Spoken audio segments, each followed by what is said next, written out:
AvidViceLive.com. Connect direct. In North America, dial 888-454-2751. In London, 20-3519-2158. In Sydney, dial 02-8488-3147. Or online, contact us through our Facebook page, facebook.com/Psychic Radio. Or one of our websites, AskOneRadio.com or Moonstruck.tv. This is Avid Advice Live On A1R, the Ask One Radio Network.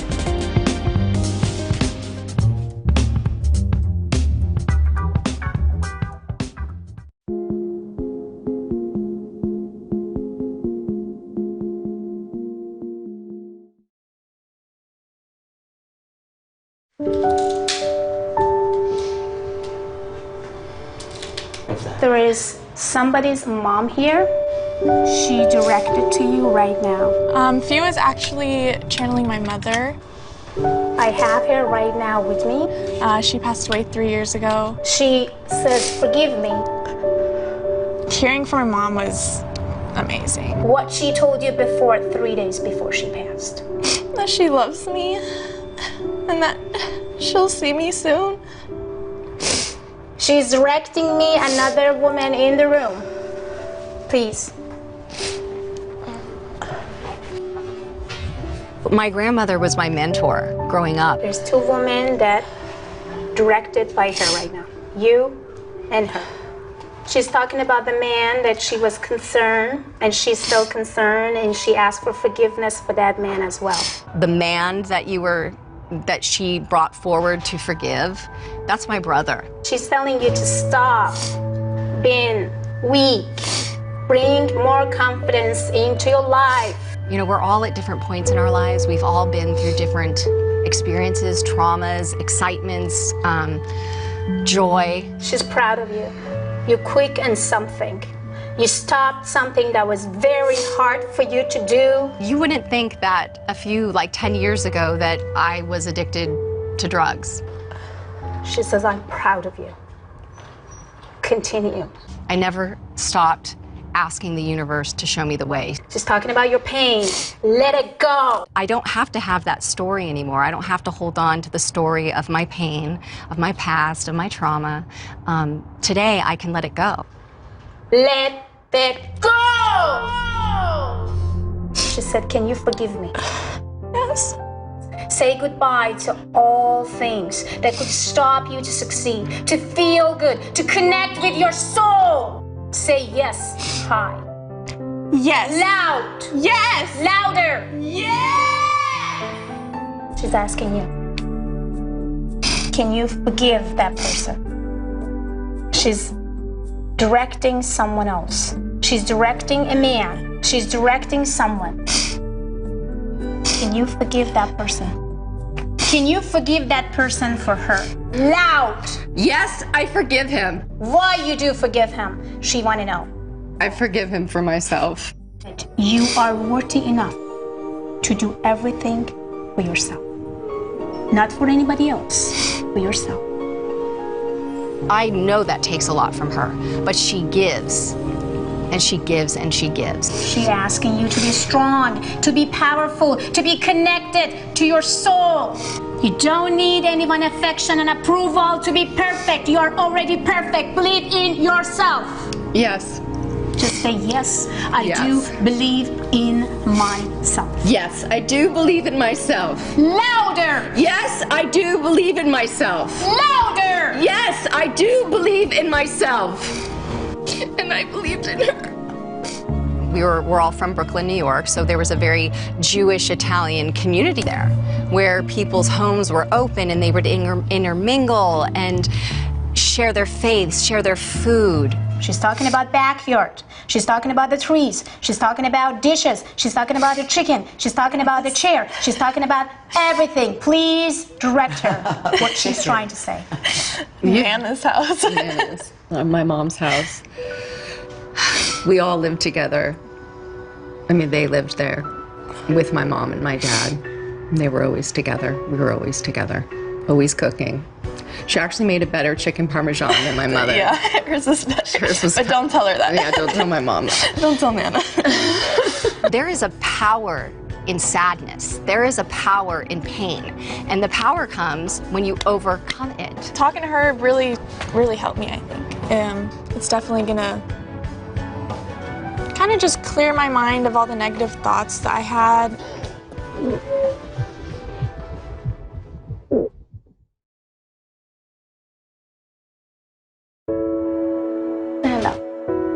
My father, Congressman Ron Dellums, who passed away a year and a half ago, visited FIA. Today was a day to remember Ron Dellums, who in 1970 brought to Congress an anti-war and anti-apartheid stance that was branded as radical and dangerous. Oh my God.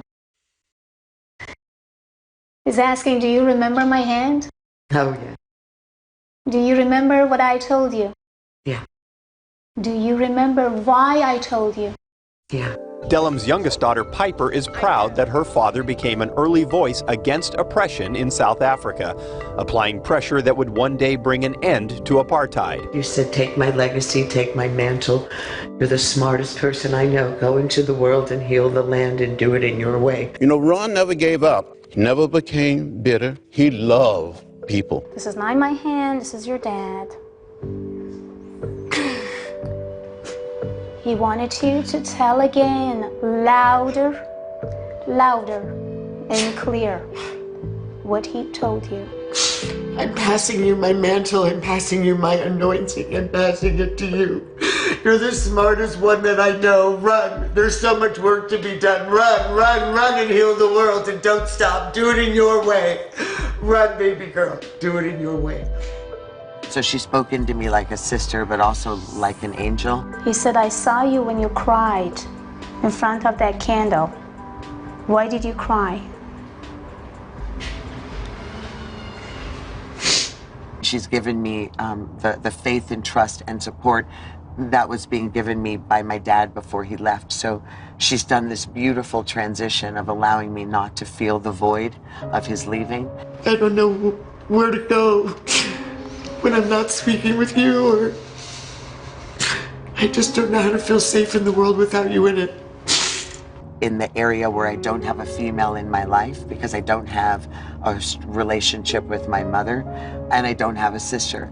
She has stepped in with the feminine to remind me that I am also loved and purposeful and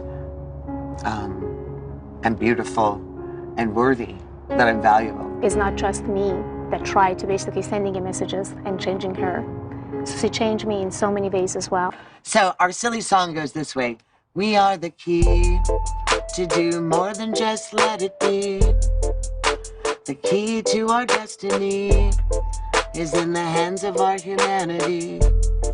His love is more than a philosophy, 'cause we are the key. We are the key. We are the but key. Diamond's key.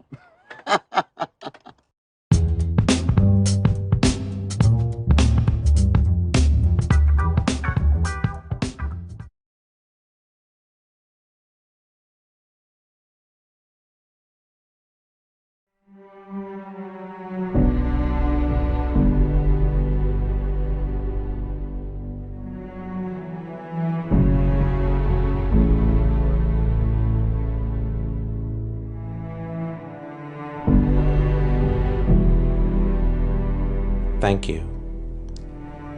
Thank you, Mother Nature. Thank you for all the gifts and all the blessings. We hear you loud and clear. We hear your aching heart, and we hear your call for renewal. Thank you, coronavirus. Thanks for the opportunities. Thanks for the opportunity of a lifetime to gain an unparalleled enlightenment. I thank the universe for the opportunities it is providing us now. The opportunity to slow down and reflect on our lives. The opportunity to rethink our being and the purpose of our lives. The opportunity to spend time with those around us and our loved ones. The opportunity to better get to know my partner, my kids, the love of my life, my parents, and all. The opportunity to reevaluate our lives and our life directions as well as our purposes. The opportunity to refocus, re-energize, reorganize, rebuild ourselves. The opportunities to get out of our busy and self-focused lives and pay attention to the world around us. The opportunity to value our friends and social interactions. The opportunity to have access to product and services when we want them. The opportunity to recognize and appreciate every little things in our life that we did not even see before. The opportunity that we love another. The opportunity to see that even the pretty faces on TV are nothing but an image. The opportunity to realize that my worth is not my status. The opportunity to understand that we all need one another. The opportunity to believe in ourselves and believe in our power and believe in God. Thank you, COVID-19. Thank you, coronavirus. Thank you for value our friends and our social interactions.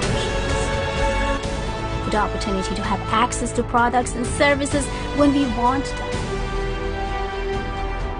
The opportunities to recognize and appreciate every little things in our life that we did not even see it before. Thank you, coronavirus. Thank you. Thank you and thank you.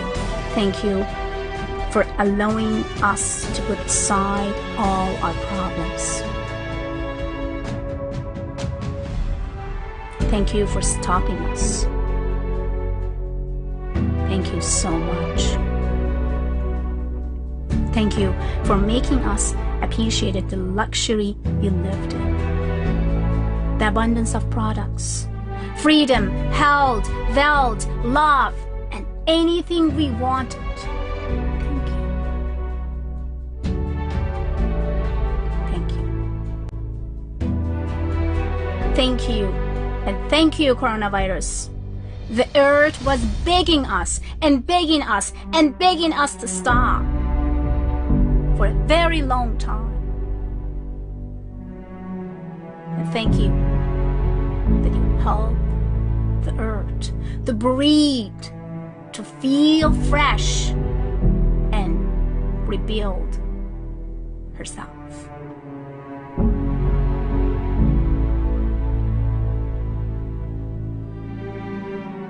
This virus is with us, is an inside of our brain, our mind, our body, our soul. This virus came to us to show us how little and how tiny we are. This virus shows us the opportunity to see that the king of all beings is vulnerable to a tiny virus. This virus came to our life to show us that we are nothing than just soul.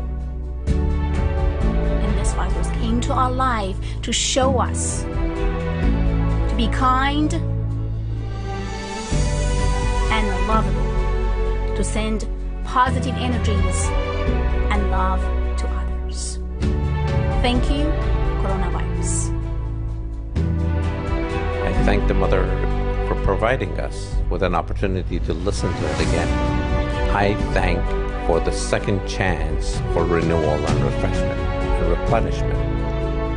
I thank the universe for cleansing and purging all the negativity created for so many years, the pollution, the warming, the abuse of resources, the waste and our ignorance to protect our homes and our community.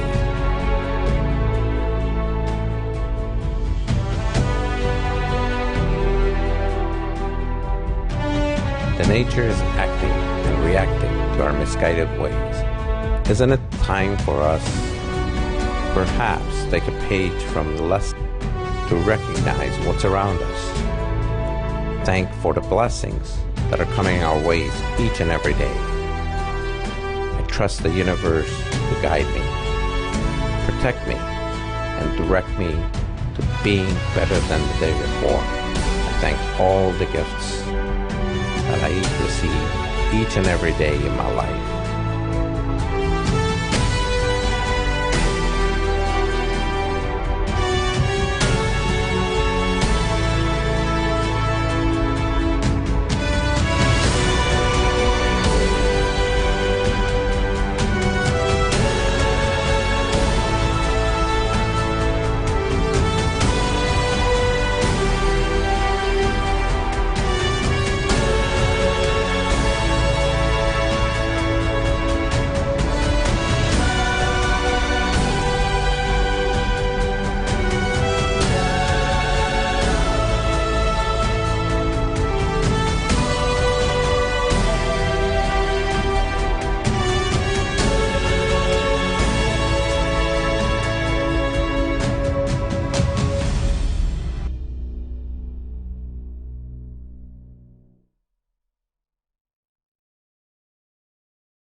Back to Times Square today. I am your host, Greg Roulette, and I am very excited for our next guest because she is known as the Persian Medium, the subconscious mind surgeon. She's a motivational speaker, clinical hypnotherapist, and celebrity psychic medium. This is going to be a fascinating conversation with my good friend, Fia Johansson. Fia, how are you doing? Welcome to the show. Nice to meet you. Thank you. I am so excited to talk about what you've been up to because you've been getting some major attention lately, some amazing work with law enforcement. You've recently been featured in Forbes, Wall Street. Like, what's going on? Like, let's just start there. What's been happening with you? Yeah, I'm shocked too, to be honest with you.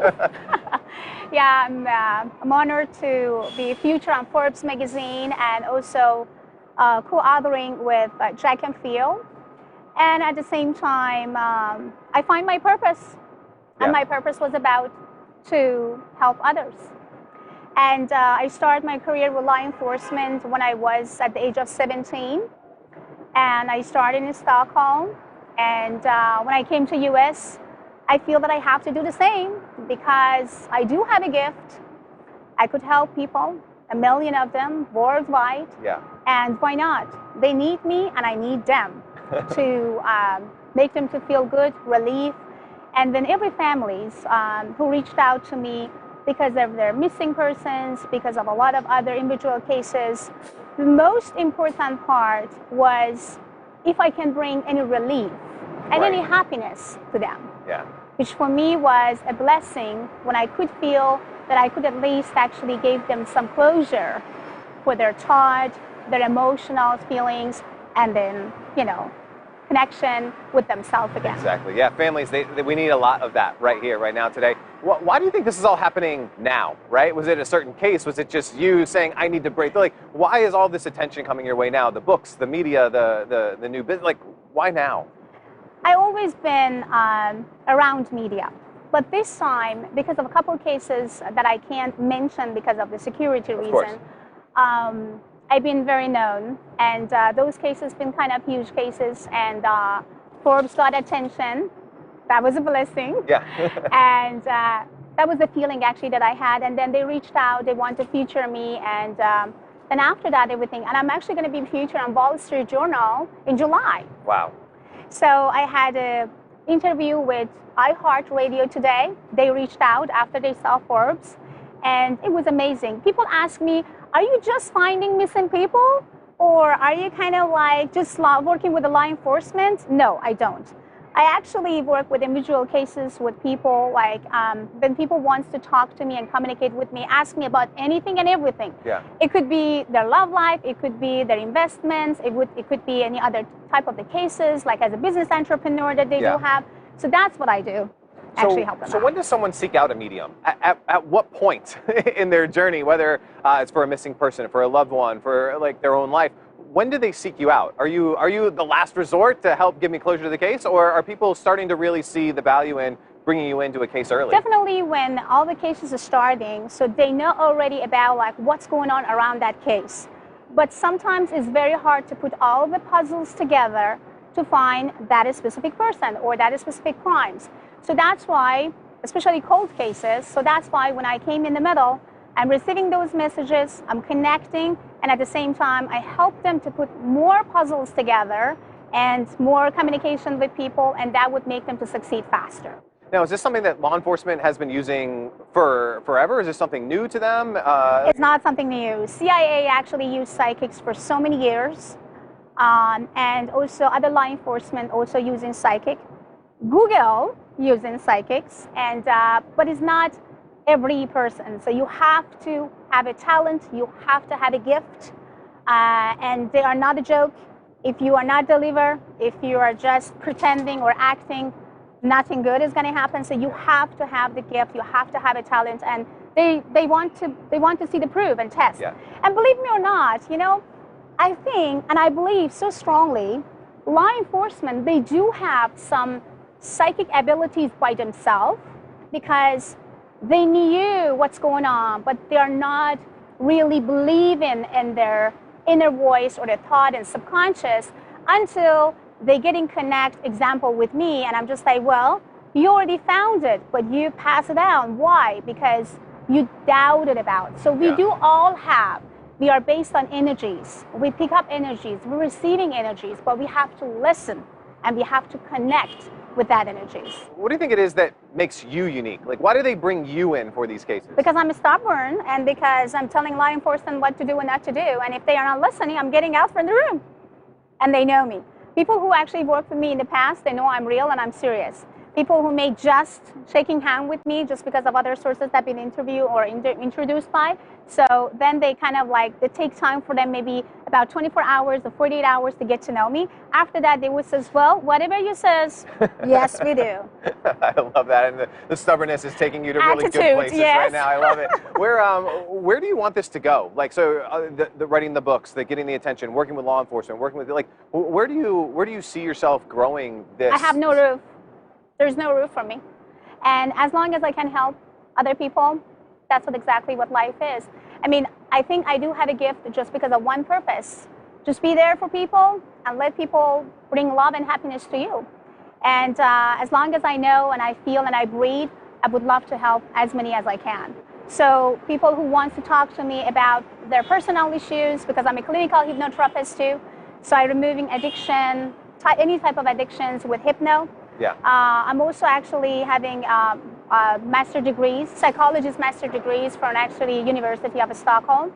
So basically, I can do a lot for people as far as I did all my life. Like at the age of 7.5, when I found about my abilities. Yeah. From that time until now, everything is just rock for me. I love that. Now, this is a fun question we ask everybody on the show. If you could go back in time, right? So whether this is you just starting your business, maybe it was when you were young and you found out these abilities, if you could give yourself a piece of advice, knowing now what you know and where this has taken you, what would you tell yourself? Be your own leader. Lead yourself and always be yourself. Never try to pretend to be somebody. Never try to change yourself just because someone or somebody or some country wanted you to be.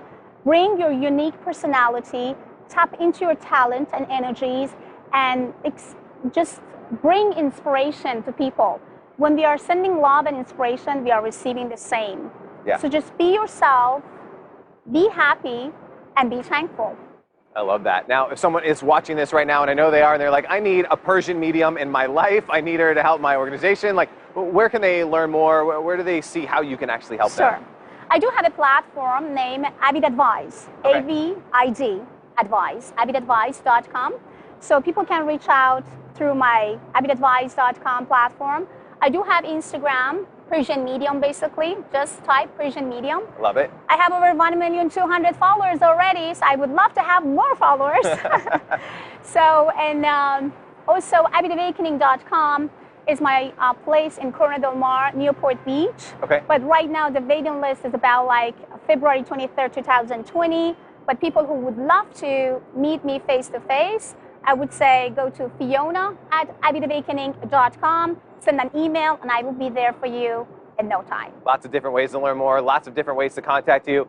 Please reach out because she can help you, whether it's getting closure or learning more or getting that insight into what you need to know. Fia, thank you so much for being a guest here Thank you so today. much. Thank you. Definitely. And we'll be back with more from Times Square today in just a minute.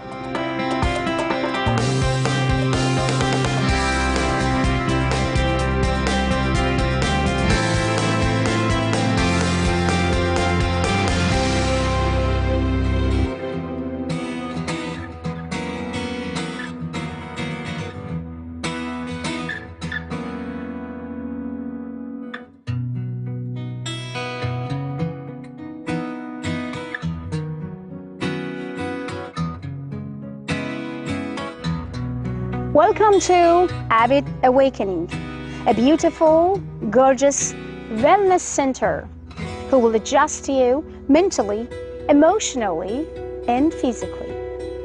Also, it will help you to manifest your finance, anything and everything you desire for. This place is a very beautiful place which is located in Corona Del Mar. So please book your appointment today.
Psychic Radio.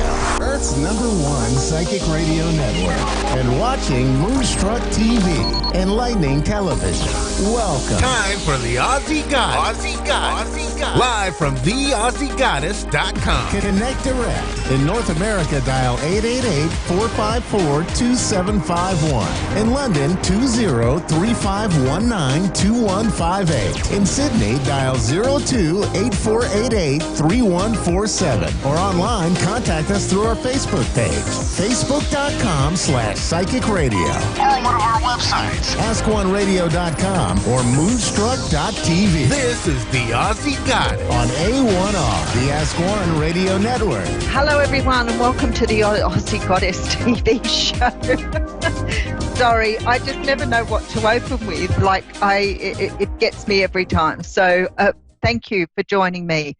Thank you especially to you people who've come over from my YouTube channel and from my Facebook page. So I appreciate all of your support.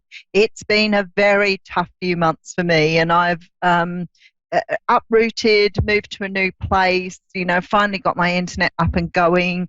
Life just decided that it wanted to send me in a completely new direction, and I've rolled with the punches, as you do. So I'm so happy to be back with you today and give you a little bit of insight on what's happening. Of course, as usual, we'll take a couple of readings from callers, so I always enjoy doing that part of the show too. Before we go any further, just in case I don't get a chance at the end of the show, sometimes I do talk too much. Just letting you know, I am on YouTube daily, weekly, and monthly doing readings. I offer personal readings as well, so I do that face-to-face if you're close enough to come and see me. I also do Skype and other methods for overseas. So I am internationally known now, which is so awesome. I'm still in awe of my journey, but I follow what my heart and my spirit is telling me to do. And I also am on most social media, so you'll find me in a lot of places. So let's have a look at the energies of today. We do have the Two of Swords coming up as the main energy of today. So the Two of Swords is a card where it talks about a decision that needs to be made. That isn't a great decision. It's a decision that's going to cause you or create a little bit of pain for you, because you have to make a decision about whether you want to speak a truth to someone or move away from someone. That's about cutting them out. So the swords are all about the energy of precision, clarity, and ensuring that you're doing what's best for you. So it sort of brings it to a little bit of a stalemate sometimes, because you don't always want to make a decision. I feel like some of you are trying to work out what direction to take in your life today, or over the next few days. This is sort of this feeling that maybe there's two jobs on offer or two situations on offer, and you're trying to choose between the two. I do see a lot of swords and a lot of anxiety. In fact, 5 cards on the table, they're all swords.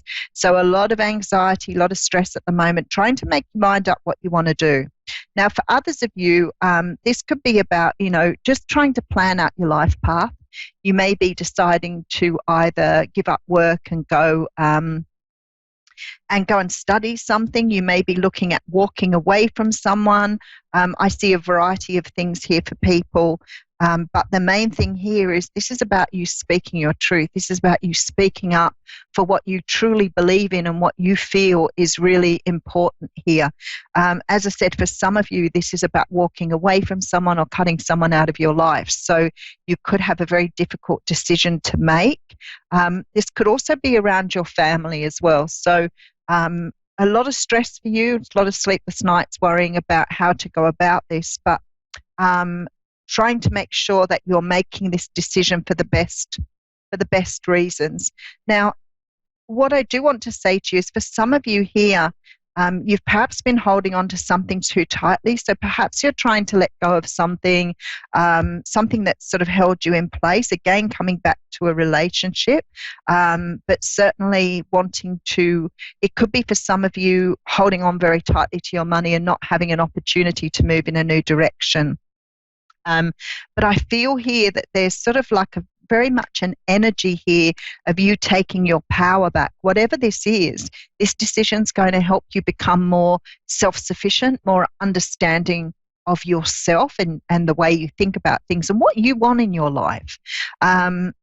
it's very much an energy of like letting go of past energies as well. So you could be clinging to something because you think you have to, or you could be clinging to something because you feel that you are obligated somehow to this particular thing. So this definitely is a week of releasing old energies, making good, solid decisions for yourself that you have really good clarity on, but also making decisions for yourself, not for other people. So being able to put aside what other people think, what other people are saying. I feel like some of you have got perhaps somebody around you who's trying to either discredit you or discredit the way you want to go about something. So sometimes think people try to do things because they think it's best for us, but actually they impede our progress because we listen to what they have to say rather than following our own, the beat of our own drum is what Spirit is saying to me. So very much this week, a feeling that you need to follow the beat of your own drum, make decisions that are in your best interest, but definitely a time for, picking up those things that you've left behind. But also if you're trying to make a decision, don't, I mean, it's great to listen to other people. It's fantastic. But sometimes people think they're helping and in fact they stop you from progressing because it doesn't feel good to them to let you move on. So for whatever reason here, this is about you choosing yourself over others, making a decision in your own best interest. So that's the energy for you. Okay, so we have Doris in Hagerman, New York, in the USA, ready online. Are you there, Doris? Yes, I'm here. Hello. Hello. How are you? I am good. How are you? I'm very well, thank you. And do you have a question for me today, or is there something you wanted to talk about today? Yes, I wanted to know, is there a message for my mother? She just recently passed away. Sorry, I missed that. Could you repeat that for me? I'm so sorry. I said my mother just recently passed away. Is there a message for her? Okay. This is only recently, is it? It's only very recently. Yes. Okay. Or she's just saying to me, she's sort of quite a nervousy person, and she's just saying to me she went too quickly. What happened to her? She passed away from a heart attack, I think. Okay, because she's trying to say to me that she didn't really have time to do what she needed to do. She's telling me that she had still things there that she wanted to do. So it feels to me like, obviously it was unexpected. But it's like she's showing me this list of things that she wanted to get done before she passed.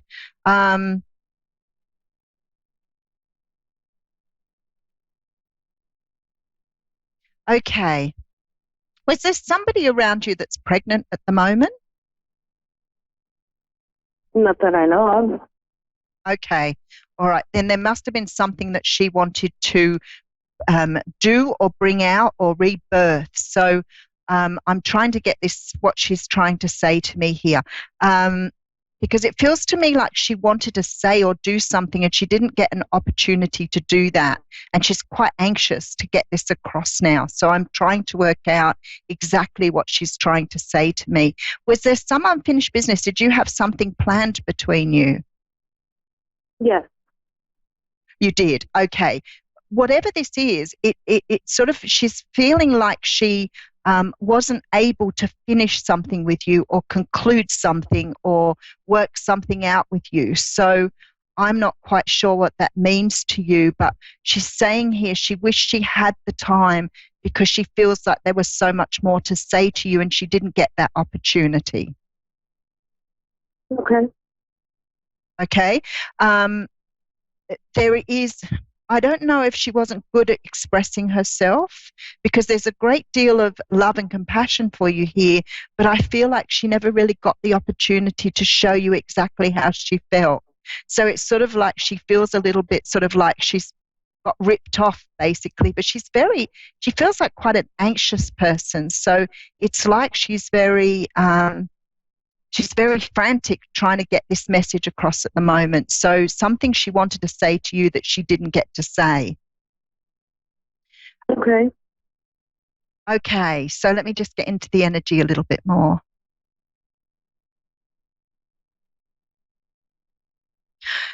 Okay, what's changed for you recently? What has happened with you recently? Meaning with her and I, or life in general? With you, it could have been with just you, rather than you and her. I feel like there was something she was trying to wanted to tell you, or something she wanted to say, and I feel like it's got to do with some sort of change or something that was changing either within your relationship or specifically in your life. We didn't have a good relationship. Okay. And I feel that there is this really strong feeling now that now she's passed, she's realized that there was a great need for her to express herself. Now she is coming across as a highly, like in life, I think she was a highly anxious person, and I don't think she was good at expressing what she had to say. Okay. But that doesn't mean she didn't love you. She said to me, you've got a big change coming up in your life. I'm not sure what that means to you, but she said you need to be careful that you are kind to you, because something here that you both had, that you had in common here. So I think that either you may be anxious or maybe a bit nervous about making changes in your life too, that you're reluctant to make, because she's very much trying to guide you in either a different direction or move you into a different area now. So even though you didn't have the greatest relationship, I feel that underneath that she really did love you, but I don't think she knew how to express herself. So I think she came across as being cranky and anxious rather than being loving. Yes, so. Yes, but she was very, very cranky and anxious. Yes. Yeah. Is there anything that I should look out for with, like, in a sense, for my mother? Signs from your mother, like in terms of whether she's around you or not? Yes. Okay. All right. Let's have a little look. Let's see how she's going to do that. Okay. Now she's showing me curtains. Do you have curtains in your home? Yes. Because they're not something that everybody has nowadays. Curtains are sort of only some people seem to have curtains now. Now she's showing me something with the curtains. So I actually see them like blowing, but there's not a window open here. Now, I don't know if that means that she's going to show you she's around by moving something around like your curtains. But there's what I see, or what she's showing me, is like there's a curtain and it's like it's blowing in the wind. But when you pull it back, the window isn't open. So either you either have a curtain that has a window behind it that you don't open.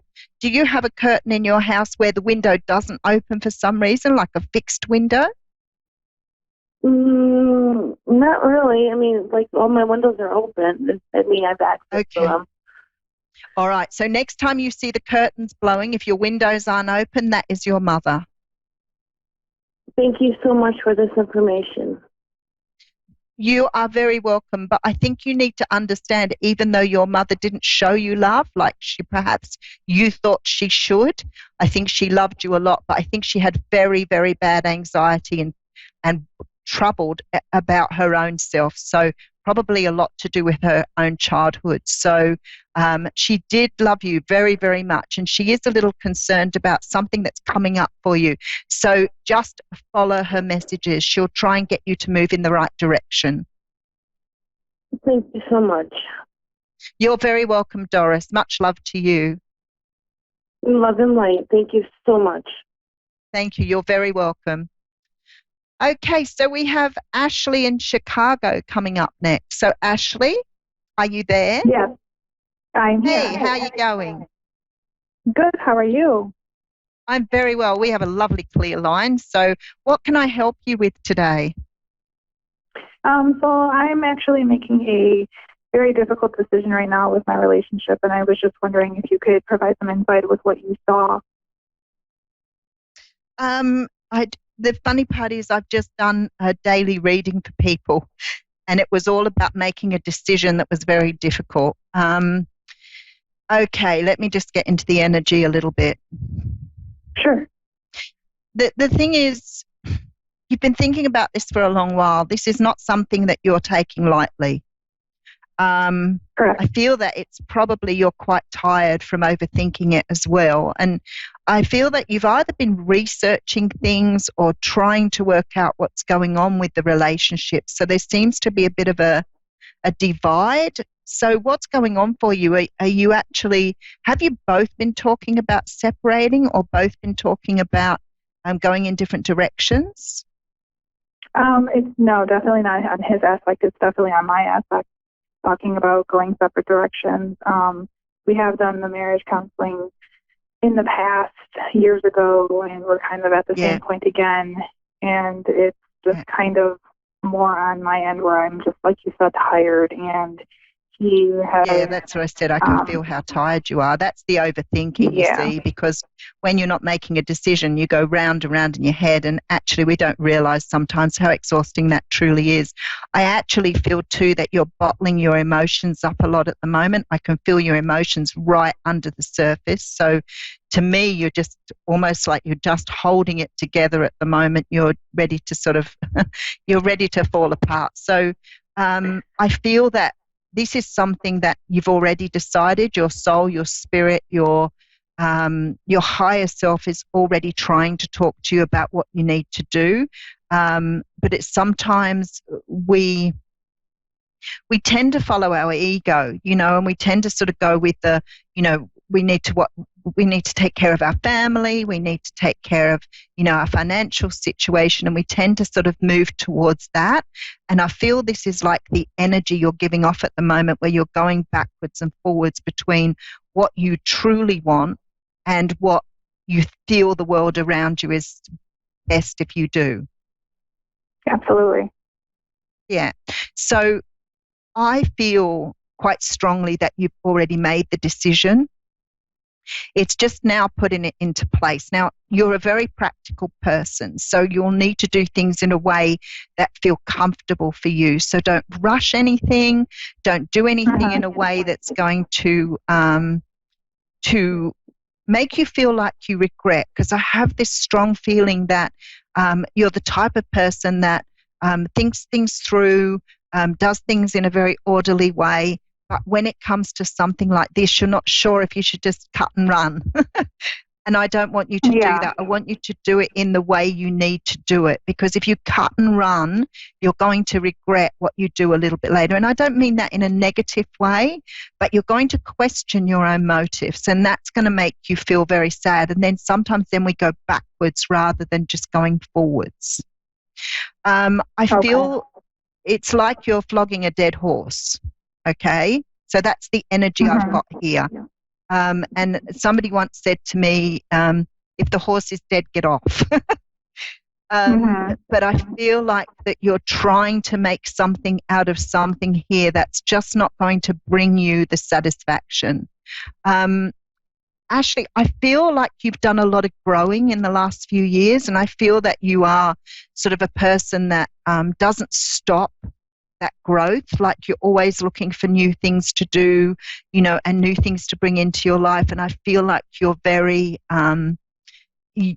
stunted where you are at the moment. So it's like, to me, you're pleasing everybody else instead of pleasing yourself. That's true. Okay. So you need to start thinking about, you only get one go at this life. You only get one go. If you don't make it the best go that you've got, you don't get another go at it. And you can put off forever, trying to make a decision in your own best interest. But at the end of the day, you have to think about what's right for you, not what's right for everybody else, okay? So take it slow, think it out, doing it in a way that is comfortable for you. Don't go backwards and forwards. Once you've made the decision, if your ego keeps kicking in and going, but what if, just remember that you've made the decision and just go with what you want, what's in your heart, what you know is best for you. Do All you right. see different relationships starting out of it, or no? Sorry, what was that? Do you see another relationship after the decision is made and I move on? Oh, do you definitely have in front of you. Okay, you do not have to worry. You are a beautiful soul and you are all being prepared. And that's what I said. You need to listen to your heart. You need to listen to your spirit guides. They're trying to move you in a new direction. I feel that you are being prepared for much greater things than you're currently experiencing. So listen to that part of you that tells you what you've got to look forward to, not the part that says to you, but what if this, but what if that. Try and separate that gut feeling from your intuition from your ego. Because if I were to say to you, what do you think's out there, what would you say to me? I'm sorry, what is it? You have beautiful things to come in for you, Ashley. You just have to make sure that you're looking after your own needs. Okay. All right? So be kind to yourself. Take it easy. No flash decisions. Just make your decisions as you need to, but go with your gut. Okay. All right? And good luck. Thank you. Thank you so much. You're very welcome. You're welcome. Okay, so we have a little bit of time left. So what can we do for the last little bit of time? Okay, let's talk a little bit about relationships, because I think that it's really, after sort of talking to that person there seems to be something I need to talk about with relationships. I've sort of learned over the years, after dealing with many people in different relationships, that a lot of people stay with people purely because they think it's the right thing to do, or because they've been taught as a child that a relationship has to be worked at regardless of how bad it is. And I've met people and talked to people who are in the most excruciatingly painful situations, but they still keep going, either for their children or for their families, or just because they've been taught that you have to endure the pain. And we don't. We have a choice. And a lot of the time, if you're with someone who's, fairly abusive or can be quite narcissistic, or controlling, you often put your own needs aside because the thought of walking away from something is more painful than staying where you are. But actually the pain you're enduring, whether that's for you or your family or your children, is far worse than moving away.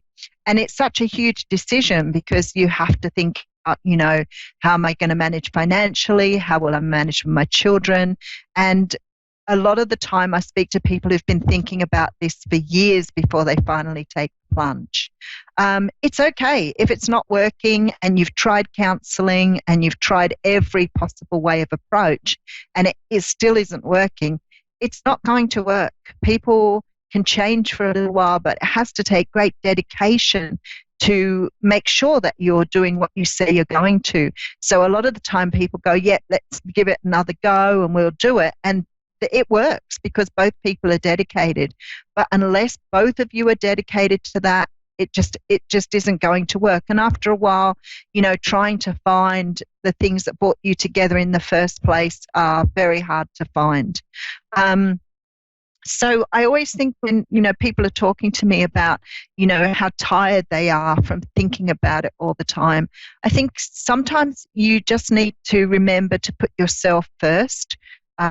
If you're feeling that you're in any sort of trouble or pain or unhappiness, then you have to start thinking that this is your life too. You're not living it for the other person. And if you're clinging to the other person because you feel that you have no opportunities, then maybe you need to look up and work out what codependency is, because sometimes we do put other people's needs before ourselves and it's not very healthy. It becomes toxic. So, I think that the best way to do it is, it's all very well to have couples counseling, but sometimes I think it's really good to have counseling for yourself and go and talk to someone about how you're feeling. Because once that love's gone, it's really, really hard to get back. And if you've been doing that for a long time, the love doesn't come in so freely. And it takes two. You can't make a relationship work by yourself. You can inject and give as much as you want to. You can put in everything you do. You can completely dedicate yourself to someone, but if they're not reciprocating, if they're not giving back to you, then it just becomes very, very toxic and an energy you need to move away from. So we're closing up the show. I want to just say to you again, if you want to come and join me on Facebook at the Aussie Goddess, I try to do some free card pulls every now and again, which I really love to do, but it gets so busy, it gets ridiculously busy, so obviously I don't get to everybody, but I'll be putting some dates up on Facebook very shortly for that. If you mention this TV show, that you got me through this TV show, I'll give you a discount on your reading. I just want to see how this TV show is getting out there and how many people are watching it. So please mention it if you're looking for a reading, and I'll make sure I give you a nice discount. We can do that by Skype if you're in another country, Messenger. I use WhatsApp sometimes if we can't get close enough by phone, so we can do that as well. Also, as I said, I have a YouTube channel, which is the Aussie Goddess as well. And I come on every day and do a What's Cracking reading, What's Cracking for the day, and also a bonus read for those that What's Cracking doesn't resonate with. So I have that going as well. I really love doing the work I do. I'm very, very dedicated. If I had an opportunity to do this full time, I would. But unfortunately, life requires that I have another job as well. So I want to say to you, I'll see you next week. I want to say thank you so much for joining me on this channel. Make sure that you are loving yourself, and remember, you have to love every time like it's the first time. Don't take any baggage with you. So if you're walking away from something, make sure that you relieve yourself of all the things and forgive people and move forward with absolutely just giving a new person absolutely all of you. So much love to you all, and I'll see you next Wednesday or Tuesday for you people in other countries. Thank you.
listening to A1R Psychic Radio, Earth's #1 psychic radio network, and watching Moonstruck TV, enlightening television. Welcome. Time for a gateway to the spirit world with Gail Moffat. Live from GailMoffat.com. Connect direct. In North America, dial 888-454-2751. In London, 20-3519-2158. In Sydney, dial 02-8488-3147. Or online, contact us through our Facebook page, Facebook Facebook.com/Psychic Radio. Or one of our websites, AskOneRadio.com or Moonstruck.tv. This is a gateway to the spirit world on A1R, the Ask One Radio Network. Hello and welcome to A1R Psychic Radio and Moonstruck TV. And the reason why I'm poking at my ear is because I'm trying to get my microphone all sorted. So anyway, welcome to the show, and we're going to have a lovely show because, as always, we will have two readers that will call in, and I'm going to be doing free readings. So I hope you're listening and enjoying this video. So before I get started, I always like to sort of do a little sort of talk, and my talk today is I was reading this piece that I've got here, and I'll read it to you. It says, "For I know the plans I have for you, declares the Lord, plans to prosper you and not to harm you, plans to give you hope and a future." And that was written in the Bible in Jeremiah 29:11. And one thing I think about, I'd like to talk about that specifically. And I think that, yes, God does have a plan for us. Yes, he is around us. And yes, there is a path that we are asked to sort of walk upon. But we also have free will. And that free will is vital. And so when they're giving guidance, they can give guidance in a very, very positive way, and they can talk about the path and talk about what can happen to you and what they're going to do to help you. But at any point, you can make a decision and say, no, I don't want that. So it is always a path that is open to your free will, but it is a path that God and all his helpers are willing to steer you on, are willing to help you achieve your goals and what you came here for, which I think is quite sort of quite incredible, really, when you think that you're not alone on this path. You are getting help and you are getting guidance. And the wonderful thing about shows like this is we are able to connect, and we are able to sort of give you that guidance and help you on your path and steer you in the right direction. And sometimes the very person that comes through is the very person that needs the help. And so because I do think that spirit always have a sort of helping hand in who comes through and who gets connected to one of the readers that are working, which I think is it's interesting what goes on behind the scenes. In other words, sort of it's never sort of just as simple as we're getting on with our lives. There is a lot more that goes on behind the scenes, and that is with God. So I know that we're going to have sort of a couple of callers, and I'm just waiting for the callers to come through. But before we sort of actually get to the first caller, the other thing that I would like to talk about is, I wonder, sort of, we've just had sort of Easter, and Easter has been sort of extraordinarily different for a lot of us. A lot of the times that we would have enjoying Easter and being out and about, and it's very different for us in all parts of the world where we are ostensibly on a lockdown and are restricted in sort of how often we can go out and about and what we can do. And I think that this is sort of in a way it's sort of quite a sort of a sad sort of situation, because it's a necessary situation, of course it is, but I think it's a sad situation, because I think about those people that perhaps are suffering from depression as a result of this, or perhaps are in sort of physical violence as a result of this, or their drinking or their drug use, or all those sort of things that can be exacerbated as a result of isolation and that sort of difficulty. So my heart sort of goes out to that. The other thing that I am very proud of is the hospitals around the world and the doctors and the nurses and what they're doing to help us and putting their lives in at risk as they go in the front line and they're helping people survive and treat lives, because people are recovering. It's not automatically a death sentence to the coronavirus. People are recovering, and more people are recovering than passing. But nevertheless, it is a difficult virus that we are dealing with, and I think I just have to sort of thank everyone out there for being willing to sort of play their part in this, play their part in helping others survive, helping others, helping the hospitals cope with the extent of the people that are coming through their doors, helping people, sort of helping us all get back to where we want to be, and that's sort of away from this lockdown, away from this virus, and away, living our lives. So I want to thank you all for playing your part, because we are all playing a part in helping all of us get together and beat this virus. So well done, all of you. So I want to go to my first caller, and I believe it is Tabitha in Lancaster, California. Are you there, Tabitha? Yes. Hello, and welcome to the show. Have you ever had a reading before, Tabitha? No. Oh, I felt that you hadn't, and that's why I asked. So I'm a medium, and how it works is I can either connect to a loved one in spirit for you, or I can go to my guides and look for guidance for you. Is there a particular way that you would like me to work? Spiritual, please. And is there somebody that you'd like me to connect with? I just want to see if my cousin comes through.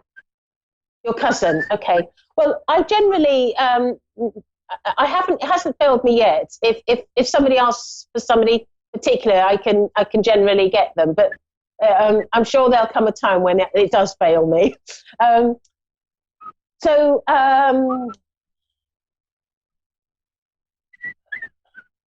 Right, okay. Would I be right in saying your cousin is female that we're talking about? No, it's a male. Okay. I have two males that just passed away. Two, okay. Did one of them have sort of fairly longish hair? Yes. And I saw the long hair, and I thought, it feels, I saw the long, this is how it happened for me, Tabitha. I saw the long hair, and I thought, this feels like a male, but I've got sort of like female hair, and I wasn't sure which way I was, it confused me initially, but yes. But I feel that's the one that has stepped forward. Is that the one that you're particularly looking to hear from? Him and my cousin Merle. Sorry? Yes. Okay. He's I feel that I feel like he's got a ball, and he's sort of and I feel like he's playing with a ball at the moment, and he makes me feel like he sort of enjoyed that there's a sort of sporting element to him. Would that make sense to you? Yes. And he makes me feel like he enjoyed sort of being quite fit and having sort of, he was quite sort of active as a person. And I also get the feeling that he was quite an artistic sort of person. Would that make sense to you? Yes.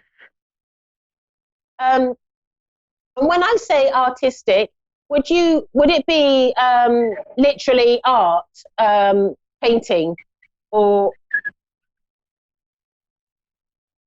Yeah, he created like stickers. Because I feel like he's very, very creative and artistic. And and I feel that also that he was quite ambitious as well. He had high hopes for where his thing was going to take him and where he would get to.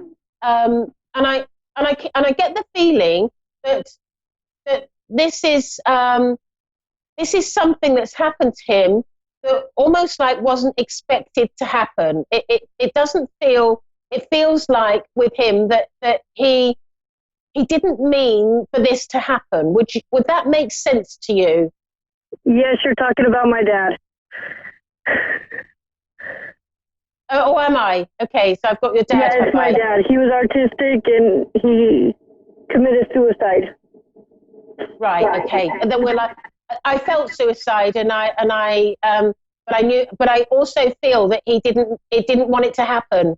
It was because he's telling me that it's a mistake. He's making me feel like it was an accident, and he's got huge regrets for not sort of fulfilling his life and carrying on with his life. And he's saying to me that, were you still a young person when he passed? Yes, I was 9 months old. Okay, because I feel like you're a child, as I, and he's saying to me that there's never a day that goes past that he regrets this decision to not be there as your father, and he feels like he has massively let you down. Do you have a brother as well? Yes. Because he's drawing my attention to a brother, and he's telling me that he feels guilty for your brother as well.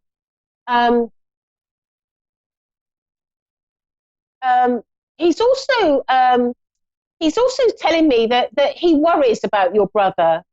Would you understand why he would be worrying about your brother? Yeah. Because he feels that your brother doesn't always he doesn't always help himself. He's telling me that he gets very concerned about his brother because he feels that his brother gets himself into all sorts of difficulty and gets himself into sometimes a pickle in life that he wishes that he could be there to advise and help him and get him through certain situations, because he's really worried about his brother, and this is why he's come through, because he wants to get to your brother to help him, and he's saying that your cousin, has he recently passed? Yes. Because he's telling me that your cousin is with him and he has helped him in the spirit world. And there is also a grandmother as well that is here with him, that is connected to him, and he's telling me that because he's also telling me that he feels that he's telling, so it's not your cousin talking, it's your father talking about your cousin, and he's saying that he feels that he almost like he didn't want to come over to spirit. He wasn't ready to get passed over, and I feel that, and he makes me feel like it's a set of circumstances that caused his passing. Would you understand that? Yes. And he's saying to me that he's promising you that he will look after your cousin and make sure that he's all right. And he wants to assure you that he's arrived, he's safe, and he's with us. And we're doing everything to make sure that he gets himself back on his feet. Because he's telling me it's tragic circumstances. It's circumstances that nobody would want to endure, that your cousin had to go through. And he's saying that he needs a lot of healing. And this is why he's he's making me feel like he needs sort of support and help in the spirit world before he starts really communicating. Would that make sense to you? Yes. Your dad is saying he knows that you don't know him, but he knows you. And he knows you very, very well because he's been very close to you in your life. And he's saying to me that you have a photograph of him that you keep. And so it's like you know what he looks like. Would that make sense to you? Yes. And he says that you keep it in your very personal possessions, and every now and again you look at it and you speak to the photograph saying, I wish you were here in my life. And he's there and he hears your words when you're saying that.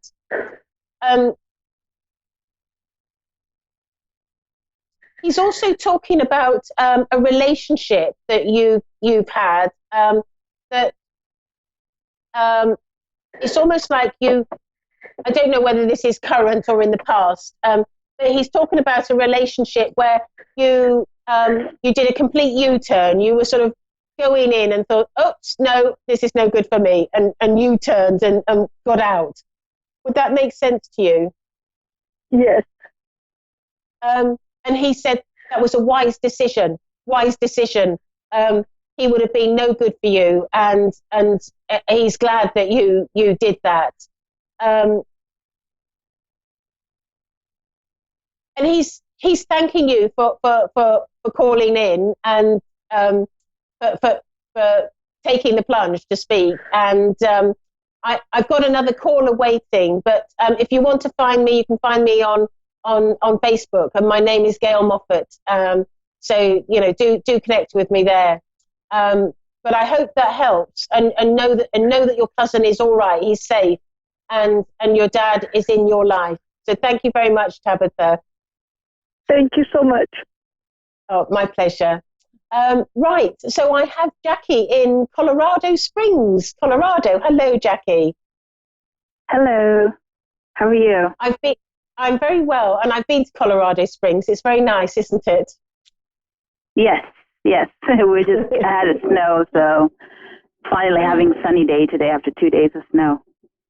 Oh, really? Oh, wow. It's yeah, and it's very pretty, gorgeous part of the world. Yes, it is. Yeah, thank you. But it's a shame you can't sort of go out so much at the moment. Anyway, I'm a medium, and I can connect to loved ones in particular, or I can give guidance from my guides. Is there a particular way that you would like me to work? Well, I lost my wedding ring back in June of 2018. I was pregnant at that time. I took it off to put on lotion, and I've just been looking for it ever since. I'm not sure, if it's still in the house. Was it taken in the trash? Will I ever find it? What is the likelihood? It's so dear to me, and I don't know what else I can do at this point to try to find it. So if, there's insights of anything like that, yeah. Okay. So I have to have a little confession here. Finding things is not one of my strengths as a medium, but I have been able to achieve it from time to time, and I will certainly give it a go. So I'm just going. As I'm talking, your grandmother is coming through, and she's literally holding up a wedding ring in her hand.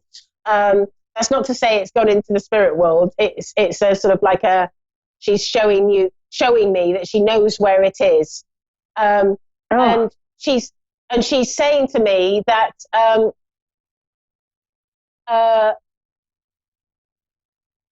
I get the feeling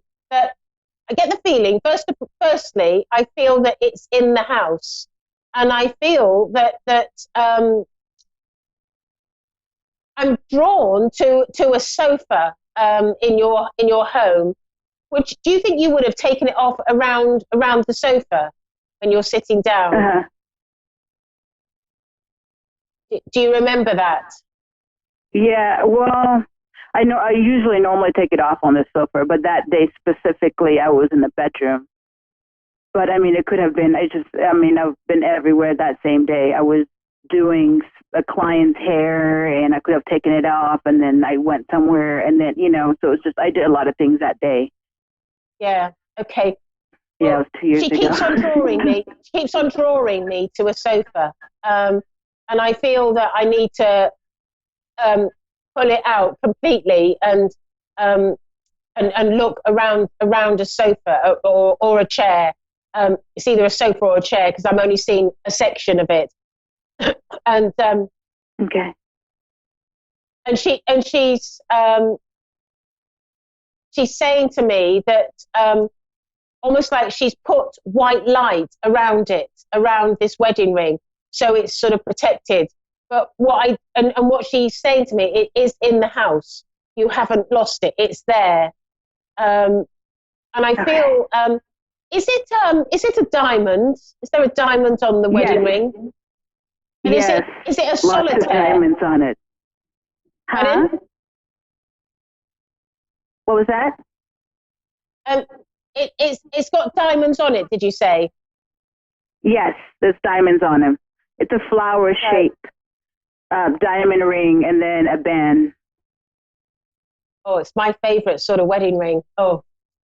Yeah. Yeah, so I know, I just get that feeling that there is like there is definitely a sort of white light that has gone round it. And I feel like your grandmother has placed this energy around it. And she says that she's going to guide you to find this wedding ring. I don't know why I'm being drawn to the sofa particularly, but I am. And I don't know if that's because you quite often will take it off around the sofa, but I just get that strong feeling that she's telling me that you will find it and it is in the home and you haven't lost it. And she's guiding you to find this ring. This is my mom, my dad's mother. I feel this is your dad's. My dad? Yes. Yes. Yeah, your dad's mother. Yes. Would that make sense why she would come through? Yes. Yeah, she passed a while before I even knew her. Right. Okay. She's telling me that she's quite an astute woman, and she didn't suffer. We have an expression in England: "Suffer fools gladly."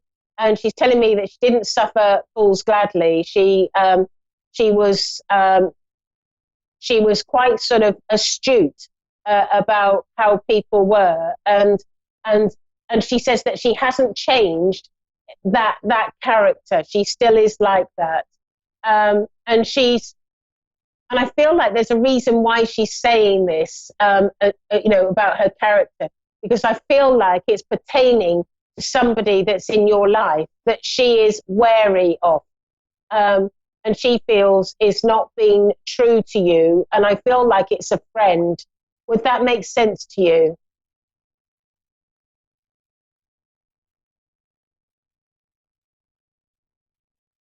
So I feel that this is a friend, and I feel also that yes. So she's sort of saying to me that just almost like be careful. Because this person is not sincere and doesn't have your sort of best interests at heart. I'm also, she's talking about your father, and she makes me feel that she wants to talk about your father, and she says that she almost like had a sort of quite a challenged life. And as a consequence, your father didn't have like an easy upbringing, and she's making me feel as though she has a lot of guilt about that, because your father then there was an impact on yourself in your life, because your father had a sort of vulnerability about him because of his upbringing. Would that make sense to you, Jackie? Yes. Okay. And she's saying, she's apologizing to you because as a result of her actions, you haven't had it easy with your father. And she's saying to me that she really wants to put things right and really wants to help you in your life because she feels she owes that to you, and she owes it to you to put things right because of her actions historically not being so sort of, you know, positive or good. And she's saying to me that also, do you have a daughter? No, I don't have a daughter yet. I just have 2 boys. Okay. Okay, because I'm seeing, would she have a granddaughter somewhere in the family? Yes. She has 2 granddaughters, or great-granddaughters. Okay, I'm being drawn to and I feel like this is a young child, very young, sort of like a, you know, sort of, yeah, very, very young child. And I just get that, and I get that feeling that she's talking about this child and saying to me that there is almost like there's an interesting future for this girl, and that she is going to go on to do some great things in the world, and she's very excited to give you this information and let you know what's going to be happening, because she's just very excited about it. And she's saying that it's almost like she's going to be quite famous in the world and be known for what she's able to do. And I wouldn't be at all surprised if she ends up with a... Pardon? Who is it? Who's the girl? And I also get the feeling that she's going to have a really good voice, and I feel like she may be a singer. But I feel like it's not going to be a usual singer, like, you know, pop, or, you know, it's going to be a singing with a difference with her. But she's telling me that, you know, watch out for her because she's going to be have an incredible life ahead of her.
Psychic Radio, Earth's #1 psychic radio network, and watching Moonstruck TV, enlightening television.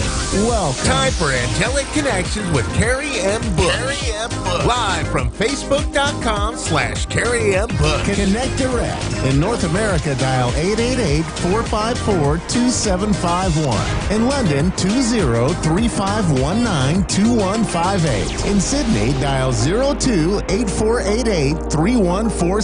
Or online, contact us through our Facebook page, Facebook.com/Psychic Radio. Or one of our websites, AskOneRadio.com or Moonstruck.tv. This is Angelic Connection on A1R, the Ask One Radio Network.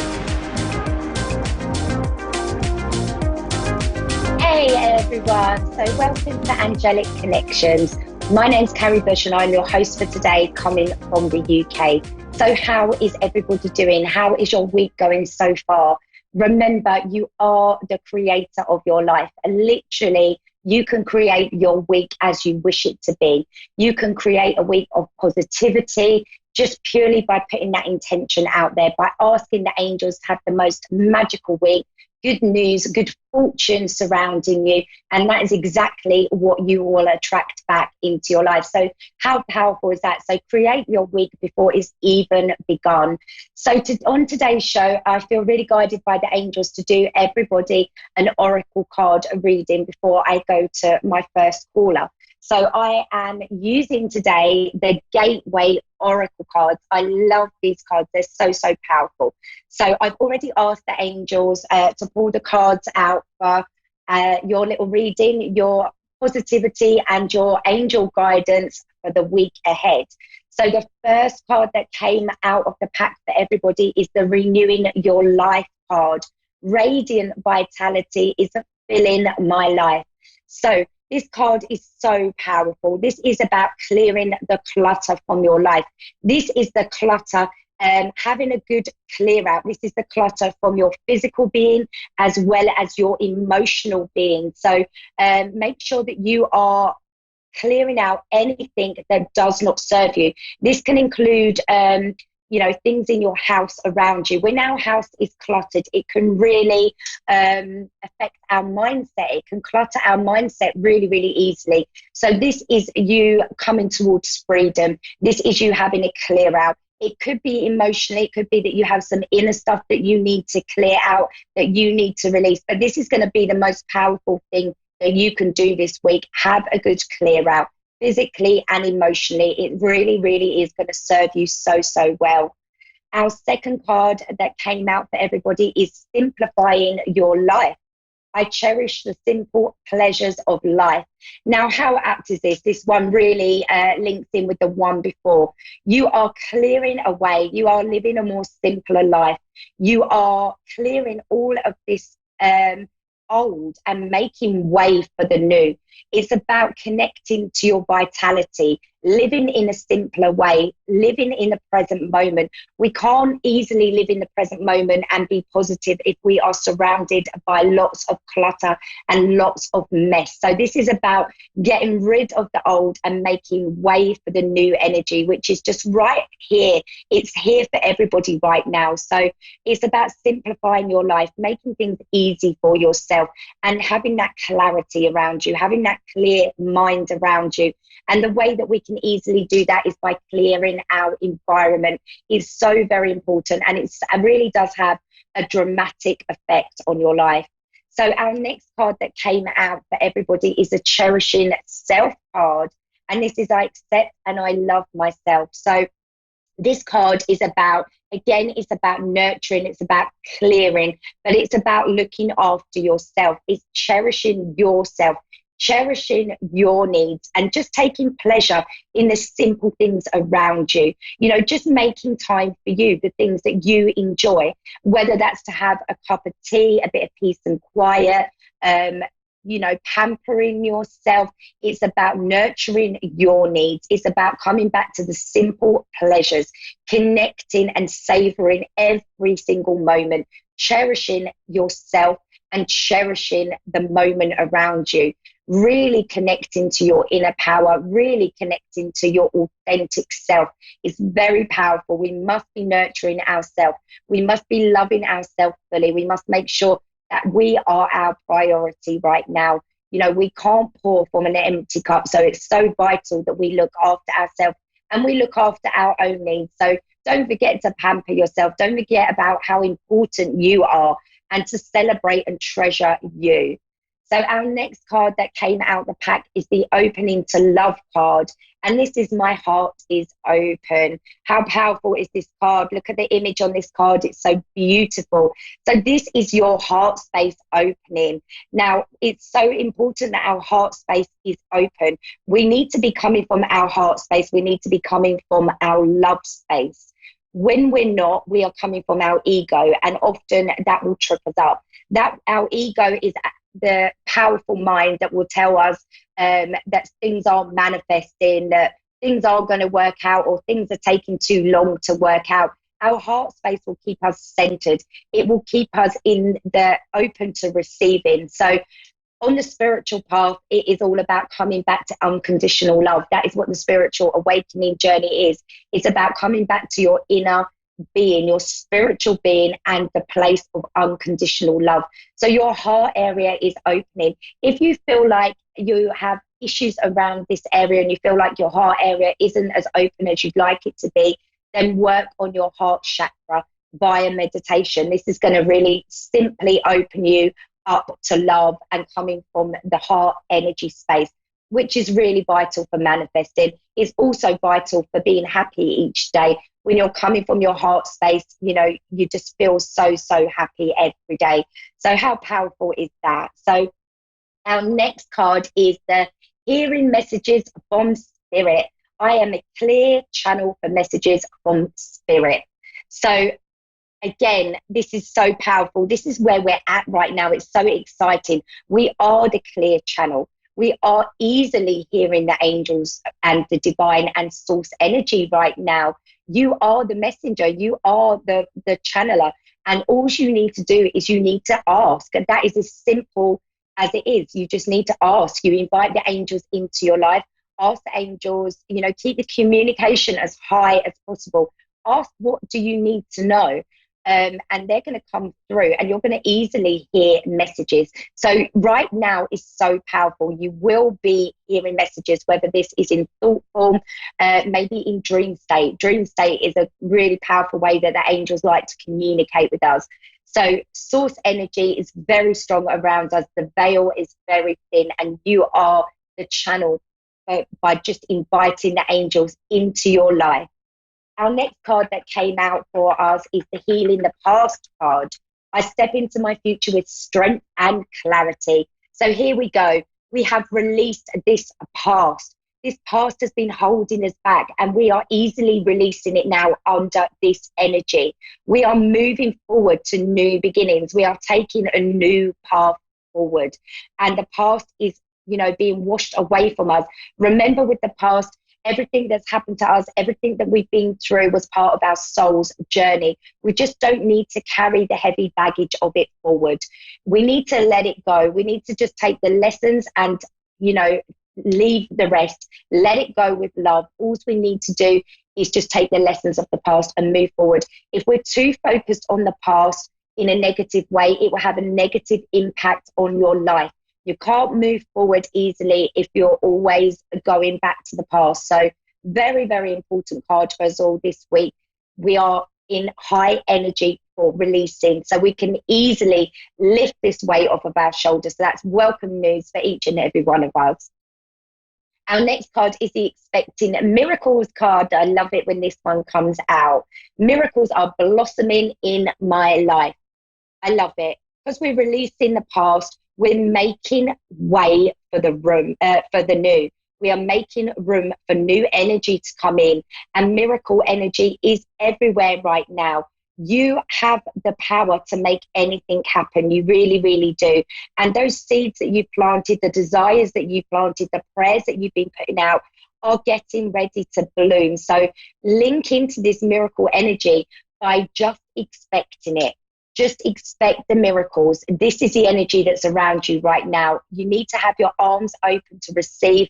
You need to be expecting to receive, because the energy is just beautiful right now. Manifestation is very, very high indeed. It is instant manifestation time. So what you're putting out there is what you're getting back. So if you're putting out there that you're expecting miracles, you know that this miracle energy is all around you, that's what you're going to be attracting back to you. And that's what we want. That's what we all want. You know, we all want the miracles. We all want the dream life, don't we? So our last card for our weekly guidance from the angels is the letting go card. I surrender joyously to the ebbing and the flowing of life.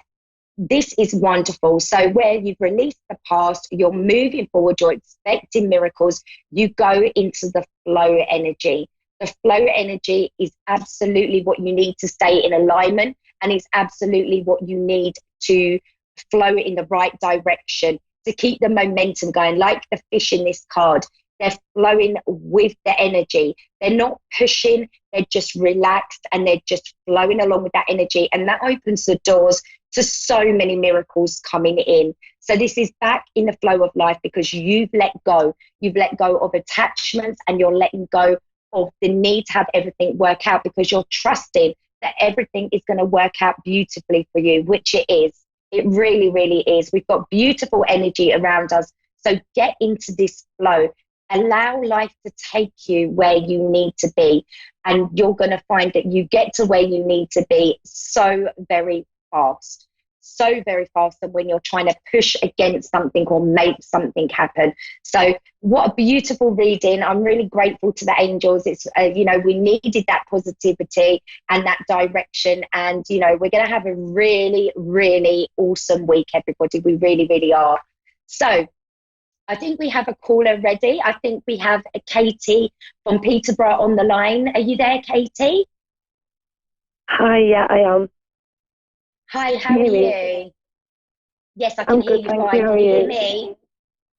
Yeah, I can, I'm yeah. really good, thank you. How can I help you? Good. So I was just going through a bit of difficulty with someone who I was speaking to online, but he's kind of become quite distant at the minute.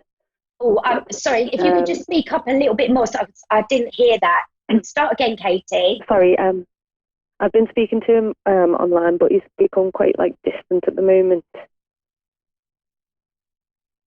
Hello? He's been what, sorry? Quite distant. Okay, so you want some guidance around that? Yeah, I just wanted to know if he feels the same way. Okay, I've got the romance cards here. I'm going to pull one of them, and I'm going to ask the angels to come in now and work with me and give you the guidance you need around this. So let's pull some cards for Katie. We'll ask the angels to help with clarity. Okay.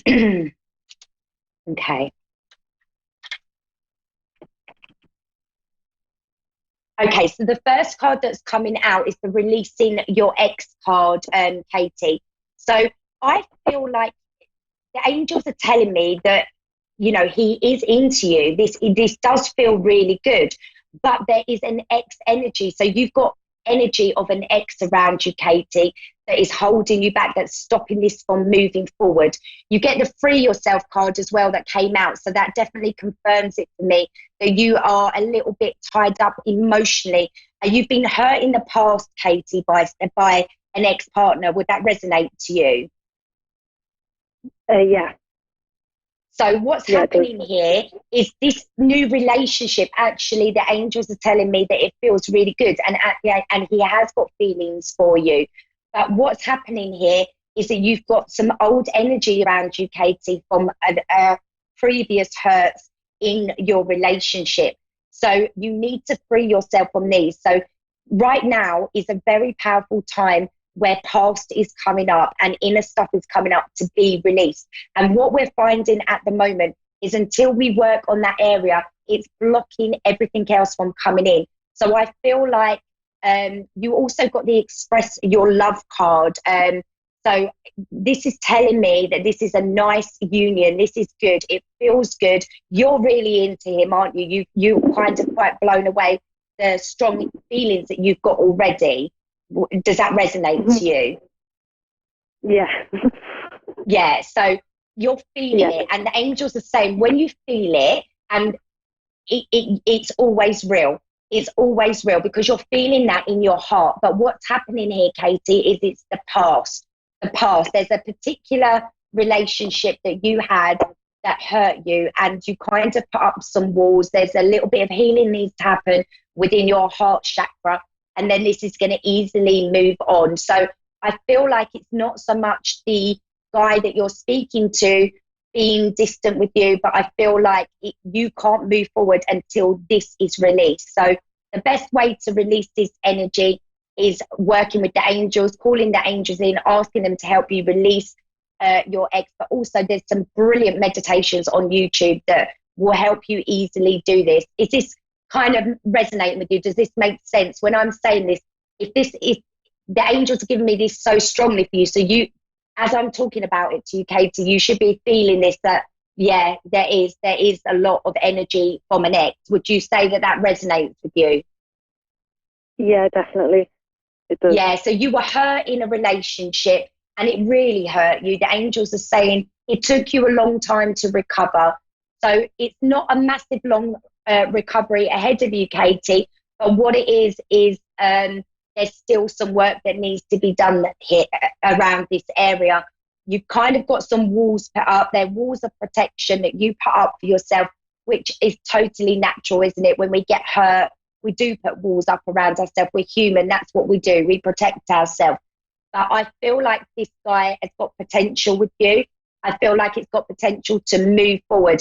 What you're feeling is almost like the angels are giving it to me in a way that it's electric.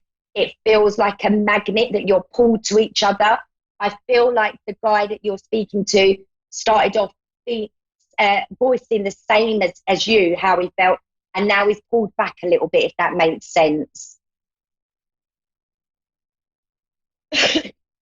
So he's pulled back a little bit, Katie, because it's about your inner work needing doing. So I would say with the energy that we've had recently, that you have been going back to the past a little bit. There's been things that have been popping up for you, a little bit of inner work showing up for you. Would that be right, Katie?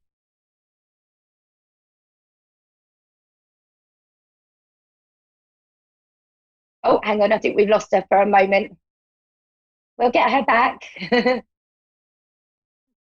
Sorry. Okay. I don't know what happened. Oh, it's okay. Where did you hear?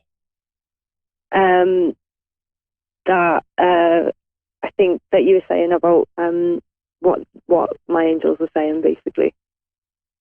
Okay, so yeah, your angels are telling you that this relationship going forward, he would have been quite feeling the same things as you. He was voicing that to you, and now he's gone a little bit distant. He's pulled back a little bit. I would be saying right now, the angels are saying to me that you've had some past stuff coming up. You've already felt it. It's been popping up. You've been triggered a little bit, if that makes sense. Yeah. And this is showing you Definitely. that when we get triggered by stuff, it shows us that we've still got that stuff inside that we need to work on, that we need to release and let go from. So basically what the angels are telling me is that this relationship has got potential to be beautiful. The energy's strong. The connection is so electric. It feels really, really good for the future. But you need to work on letting go and healing your heart chakra area from another partner in the past. And then it's going to open the doorways. Right now, you can't move forward with this while you've got all of this hurt inside of you, because you're not going to be open to have the relationship that you want. But when you've healed that, you're going to easily move forward. Does that make sense? Yeah, it does, yeah. So it feels good. It feels good. You've got your future feels really good. There's nothing coming up that the angels give me that you need to worry about. You just need to do that little bit of inner work, do that healing, work on your heart chakra, and you're going to open the doorways to move on. And I feel like this man will be in your life. So hopefully that's helped you. Bit of clarity around that. Thank you very much. You're so Thank welcome. you. And, you know, all the best with everything, Katie. You too. Stay safe. Take care. Yeah, stay safe. You take care. Bye now. Bye. So while we're talking about having inner stuff coming up, this is kind of going to be a current theme of 2020. We cannot move forward when we have the inner, you know, the inner baggage there. I've spoken about this before many times on my shows. It's so important. We have to release this inner stuff. When you get triggered, when things show up for you, always letting you know that, you know, there's stuff that you need to pay attention to. It could be stuff from the past. It could be a pattern that's not working out for you. The energy will be felt within the body. So this brings me on nicely to what I want to wrap up the show with. I want to talk about our auras, everybody. So our auras are our energetic field that, you know, surrounds our whole being. Our aura is so powerful. It is magnetic, and we will be easily drawing any energy around our aura, and this can include negative energy. Now, when you've got a healthy aura, you will feel really, really good. You'll feel strong. You'll feel energized. You'll feel really positive, and you'll feel really, really upbeat. When you've got an unhealthy aura, you will feel out of alignment. You will feel tired. You will feel stressed. You will feel low, and you just will be not feeling at your best. Now, it's very, very important that we cleanse our aura regularly, because our aura, we need to treat our aura as our energetic field around our entire body. We need to treat it the same as we treat our physical body. So we need to be looking after our aura, everybody, and we need to be cleansing our aura. So I just want to go through a few simple ways that can help you cleanse your aura really easily, because this is something that we should be doing on a regular basis, because our auras are like a sponge. So they're going to be attracting and soaking up negativity or any kind of energy that we are around. So it's really important that we're looking after it. So the first way that you can simply cleanse your aura is by using some sage. So we get the sage and we burn it, and we literally always start at the crown of the head, so the top of your head. If you have the sage, it's burning in your hand, and you literally just wave it around your whole entire aura field. You start from the crown of your head and you go down to your feet, and then you go round and work up your body again, finishing at the crown of your head.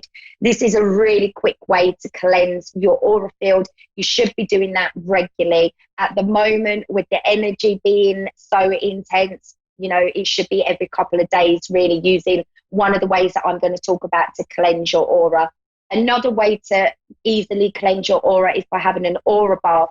This is like having Himalayan pink salt, run in your bath with intention. You can put crystals in your bath while it's running, and you call the angels in to, you know, you're having a bath with intention, and your intention is to clear your energy, clear your aura field of any negativity. So you get in the bath. It's very powerful already with the salt and the crystals. You've called the angels in. You can light candles, make it a real divine bath. And then as you get out of the bath, you're washed all of your aura with intention to cleanse your aura. You let the plug out, and as the water is going down the plug hole, that is all the negativity or energy that's not needed around your aura being washed away down that plug hole. It's very, very powerful. Now, this is the most exciting way to cleanse your aura, by using selenite. Look at this. This is a selenite wand, and it's just the most beautiful crystal. It really, really is. It's so powerful. It's very healing, and it connects to pure divine white light and to source energy. It's so, so very powerful. And using a selenite wand, or just even a piece of selenite crystal, is so powerful for cleansing your aura. So what you do, because it connects to the divine white light, you call in the angels and you call in the divine white light. Again, as you were doing with your sage, you start at the crown of your head, always at the crown of your head, and then you go It's almost like you're rubbing out. So you're going down your whole aura field, as if you're rubbing out any negativity, any energy that doesn't need to be around your aura. You're rubbing it out. You're starting at the crown of your head and you're going all the way down your body, and you're going to your feet and then back round up your body, and take about 5 minutes, a good 5 minutes, really cleansing, calling the angels in. So powerful. So powerful. Really, really is. A selenite is so powerful as well to sleep with. You can put this under your pillow. I found out from a very wise lady yesterday who is very knowledgeable about crystals that actually this is the right direction to sleep with a selenite wand under your pillow, not this way, because it's so powerful and it can be too much for our bodies apparently, which I've often slept with it this way under my pillow, so I should be changing it to this way next time. So that's how powerful a selenite crystal is. Really, really powerful. You can then cleanse this this crystal, charge it up under the full moon. You can leave it out under a full moon every month. You can also quickly run it under cold water. That's a really good way to give a crystal a quick cleanse. And you can call the angels in to cleanse it. And you can also use your sage and just, waft that around it, and that's going to cleanse it. So how beautiful is this crystal? I love it. It's my favorite. I love selenite crystal. It's so powerful. So get your auras cleansed and you're going to be feeling amazing. You're going to be feeling fabulous. So I hope you all have the most wonderful week. If you want to find me on social media, you can find me at Carrie M. Bush on Facebook. I'm also on Instagram. I'm also on Twitter. And, so come check my pages out. It's full of positivity and upliftment. And I'm also on Amazon. I'm the author of quite a few books, children's books and journals. You can find my books on Amazon at Carrie M. Bush. So go check them out too. I hope you have the most wonderful week. I'm sending you so much love and light. I'm sending a wave of magical energy. And hopefully I'll see you back here next week, next Tuesday, same time. Take care, everybody. Look after yourselves.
Psychic Radio, Earth's #1 psychic radio network, and watching Moonstruck TV, enlightening television. Welcome. Time for Angel Guidance by Lisa Shore. Lisa Shore. Live from PureLoveEnergy.com. Connect direct. In North America, dial 888-454-2751. In London, 20-3519-2158. In Sydney, dial 02-8488-3147. Or online, contact us through our Facebook page, facebook.com/psychic radio. Or one of our websites, AskOneRadio.com or Moonstruck.tv. This is Angel Guidance on A1R, the Ask One Radio Network. Hey everybody, welcome to my show, Angel Guidance by Lisa. And I just want to welcome you. I am a medium, a healer, an intuitive, and a teacher of all things spirit. And I really love to teach people about spirit. I do want to kind of reshape my show a little bit. And so today I'm going to give you a little bit of insight for the week. I feel like we're going through so much change so quickly right now. It seems like the world is spinning so fast. Things are happening like in a speeded up kind of sense. And you may have noticed that. It's like, especially in the news, one day it's one way, the next day it's completely different. And so we really do need some tools to guide us, not just for the month, but for every week, and then sometimes every day. So this is what I'd like to start with today. I laid out some cards. I just drew some for everyone who's watching. Now this will mean something for you if you're watching this now or on the replay. And take this information and see how you can apply it to your life. This is all based on the energy of right now. There are probable futures, of course, but this is for what's happening in the moment. And this is my energy connecting with yours, even though I don't know you, and bringing forth the best possible message for you right now. And so I did draw a few cards. I love cards. I've been reading cards since I was a kid, and I have probably 100 decks. So I just drew some, and some of these are a little different from others, and so they may address some issues you hadn't thought of or address some topics you hadn't thought of. And so one of the first cards is surrender to trust. I don't know if you can see that. Let's see here. Surrender to trust. And what that means is if you walk around and you're feeling fearful about what life's going to bring you, and you're unsure and confused, which happens to people. You know, this is something that happened to me many years ago when I was not walking my spiritual path. And what I discovered was, and this is in conjunction with the surrender to trust message that my guides are giving you now, is that when we trust that there's a higher power that we can rely on, we're going to get more information of what to do next. It's like turning on the light switch to our intuition. When we trust, things are going to work out for us. And so instead of walking around or living your life like everything happens to me and it's all, I get dumped on, basically. Instead of looking at it that way, even if you've experienced it that way, try looking at it a little differently. Start calling in what you want in life. Start calling in the expectations that you get to have for your life. So when you surrender to trust, that means it's faith. You're giving yourself, your energy over to a higher power. And you're saying, okay, I trust what's coming. I know it's going to be for my highest good. And I'm going to allow it in. Now, of course, it's your free will to refuse any information that you get. Usually higher self-information, which is what the intuition is one of love and joy. It's never about fear. So the first message for this week is to trust yourself. Stop looking to the outer world, the television, the media, the internet. So many people want your attention and time. there are millions of people who are talking right now on the internet, and they may not have your highest good in mind. So don't tune into fear. Don't look for the bad stuff. Start looking for the good stuff. And I think you'll find your day will change in how you experience it. Now, the next card is very interesting. I feel like there's some people on here now who may already receive messages from Spirit. But this card is called the mediumship card. Okay, what does that mean? Well, if you're hearing this, that means you have the ability to receive messages from Spirit. Okay, you have the ability to clearly hear information from another dimension. Isn't that wonderful? The reason I'm talking about that is because I already do that. I'm a medium. I receive information from Spirit, and it will come in the form of a voice that sounds like my own, but it's a thought that I wouldn't have come up with on my own. I might see a vision or something in my mind's eye of a memory that's meaningful for me, but might have to do with another person. That's a symbolic piece of information. Another thing that I might notice would be a feeling of full body chills or vibrations as I connect with Spirit.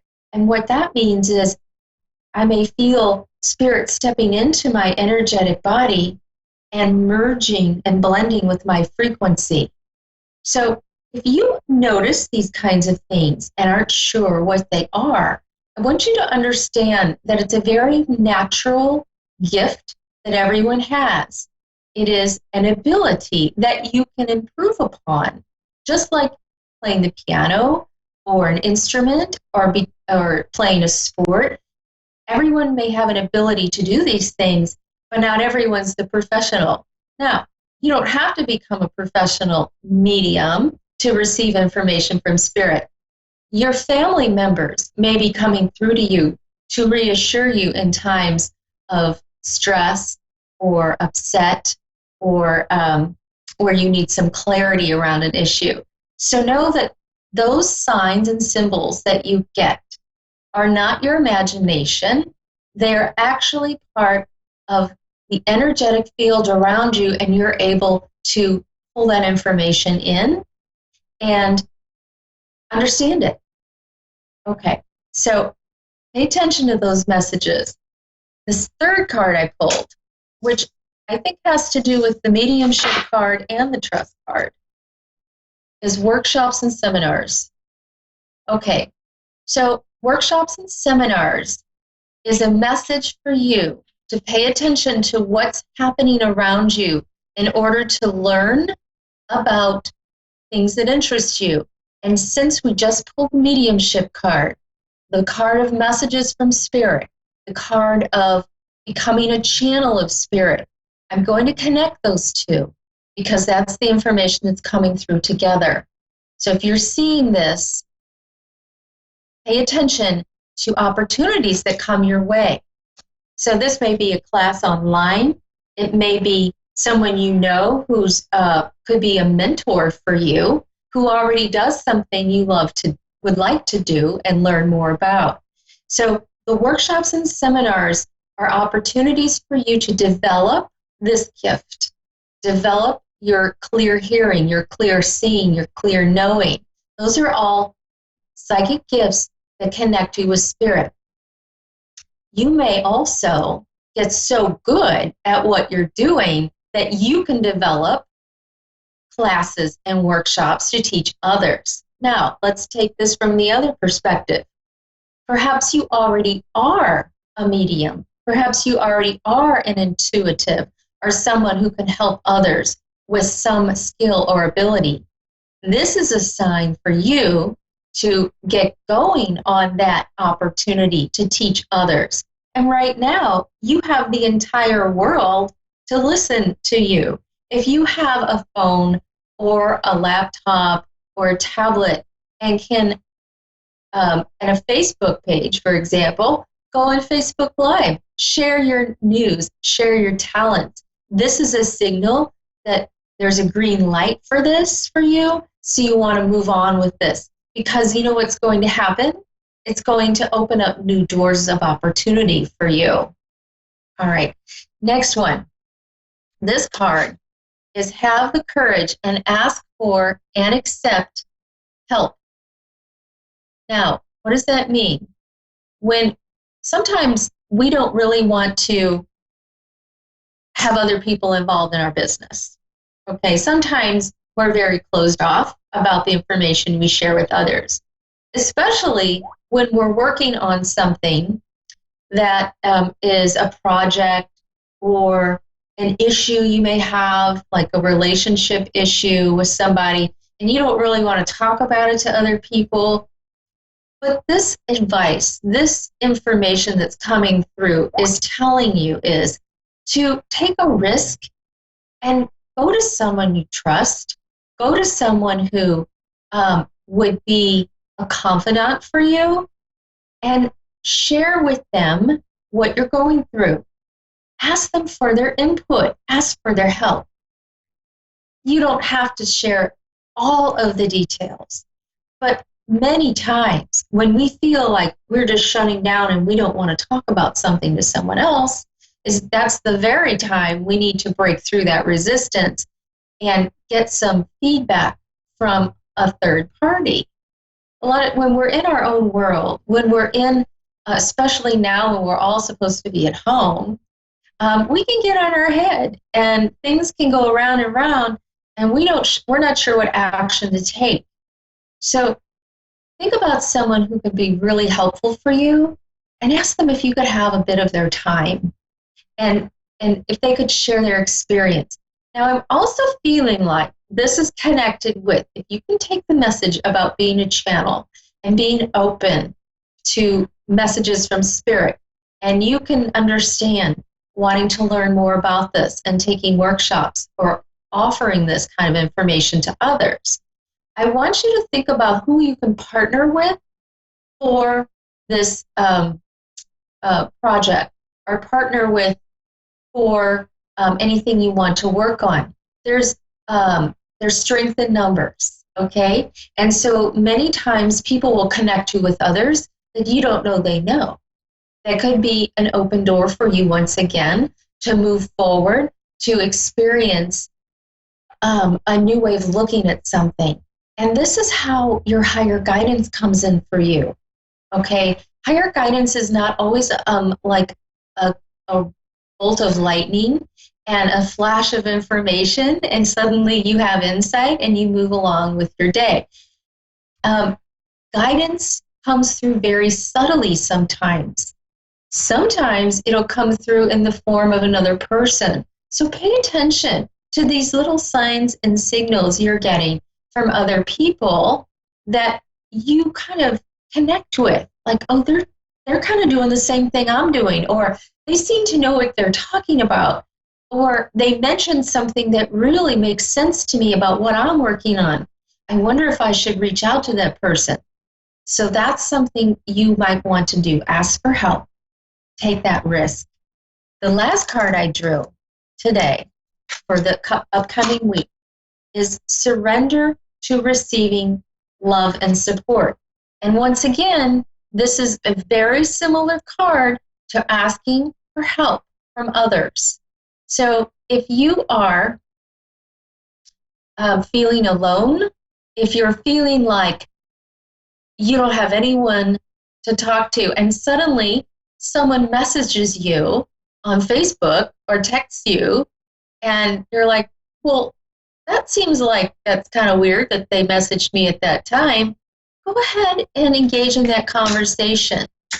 If people you love, people who are caring for you, even family, if those people are stepping up and they want to be someone who listens to you, who offers guidance and support, go ahead and engage in that. Take that, okay? Doesn't mean you have to accept all of their advice.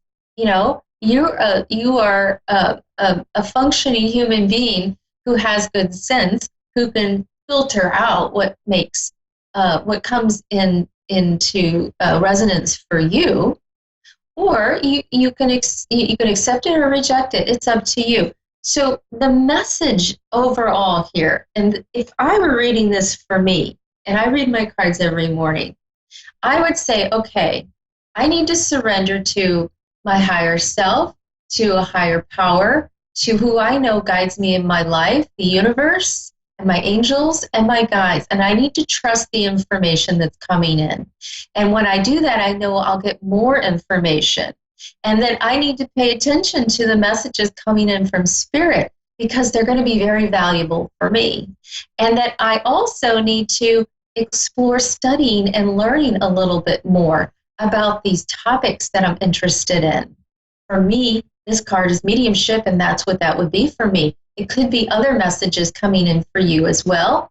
It could also be loved ones in spirit who are close to you offering you reassurance. So pay attention to those little nudges you get when you see something out of the corner of your eye, or hear a voice in your head that's telling you something you would have never thought of. So go in and explore workshops. Have the courage to help, to ask for help from others, and surrender to receiving that support and love. We have to accept help from others. If we don't accept it, we're going to push it away. If we don't actually feel it in our heart, like we need to be open and at least hear it, we're going to set up this wall and block it.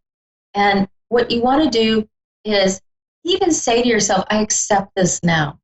I accept this information and this advice, and I will do with it what I need to for my highest good.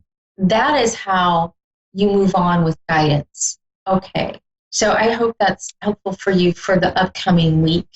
If you have any questions, message me at Pure Love Energy, or join my group, Reiki Live. I offer free Reiki sessions twice a week. Tuesdays at 2 o'clock Central Time, just an hour before this show, and Saturdays at 12 Central Time. And these are live Reiki sessions. Once again, I'm a healer, and I also bring forth information from loved ones in spirit, spirit guides, and others to assist you in your healing journey. I hope you join me on my page, Reiki Live.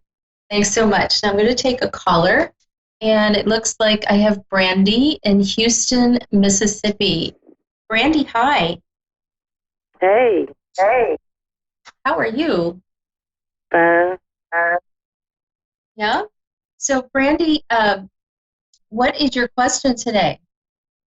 Yes, me and my husband was trying to have a child, and I was trying to see when was I going to conceive, when was I going to get pregnant. Okay, I have a little feedback on my end, and I do apologize. Would you please just repeat that slowly so I can hear you? I want to be sure I get all of the details.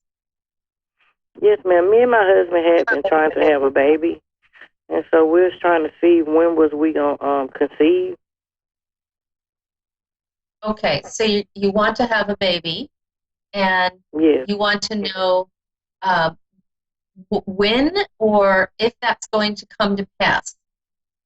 Yes, ma'am. When or if will I conceive? Okay.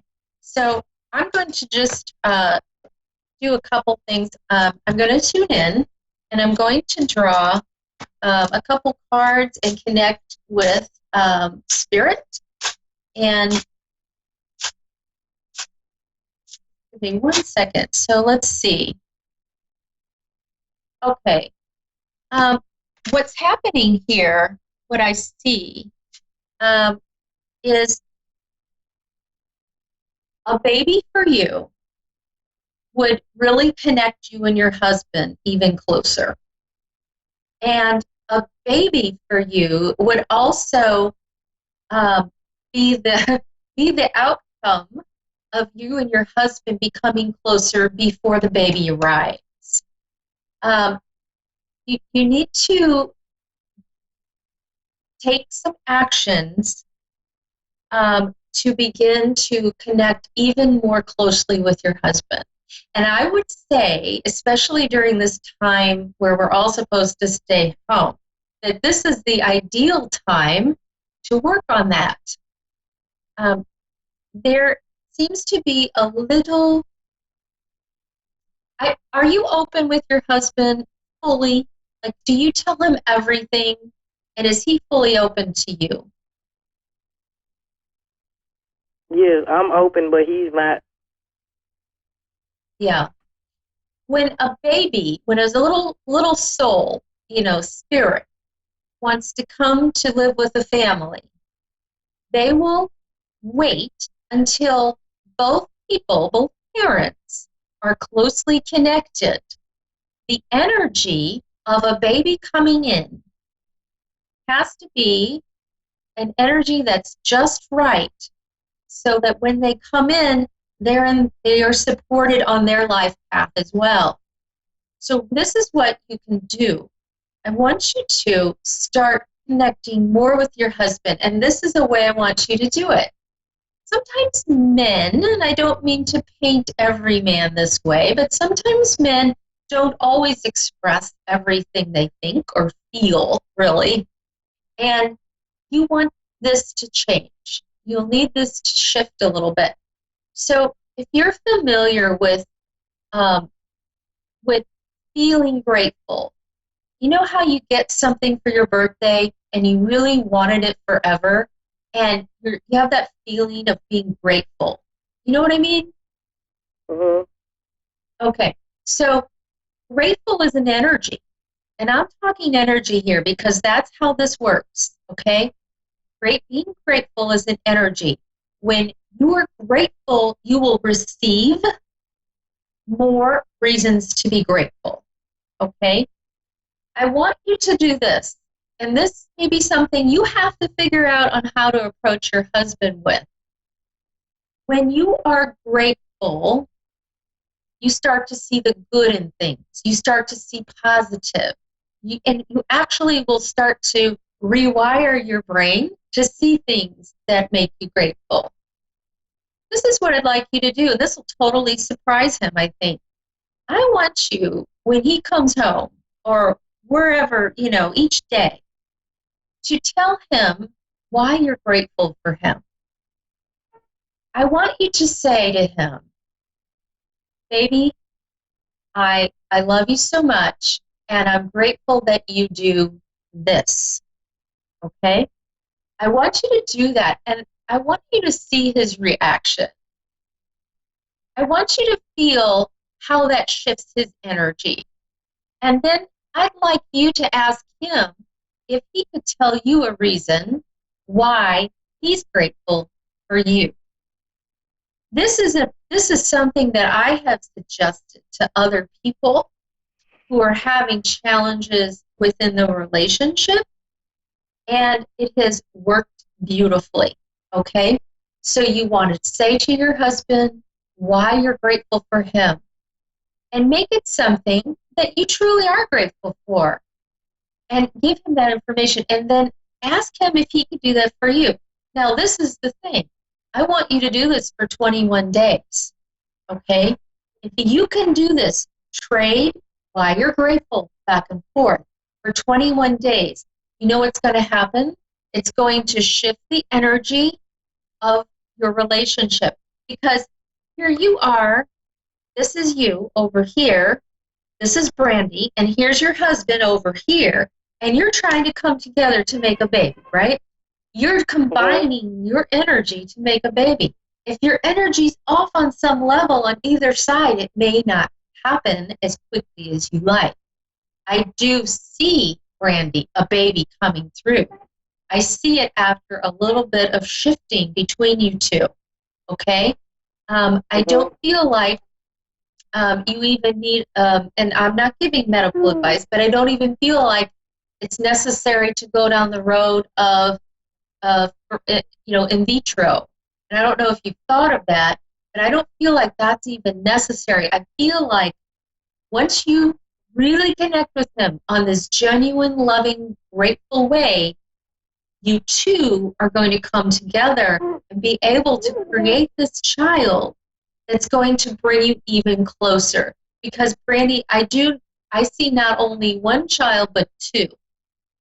And two children are going to be there. And I also see This would be a boy and a girl. Okay? I feel like these two are coming in.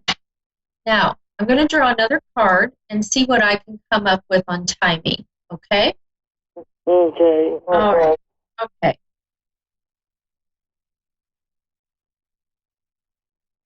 Okay.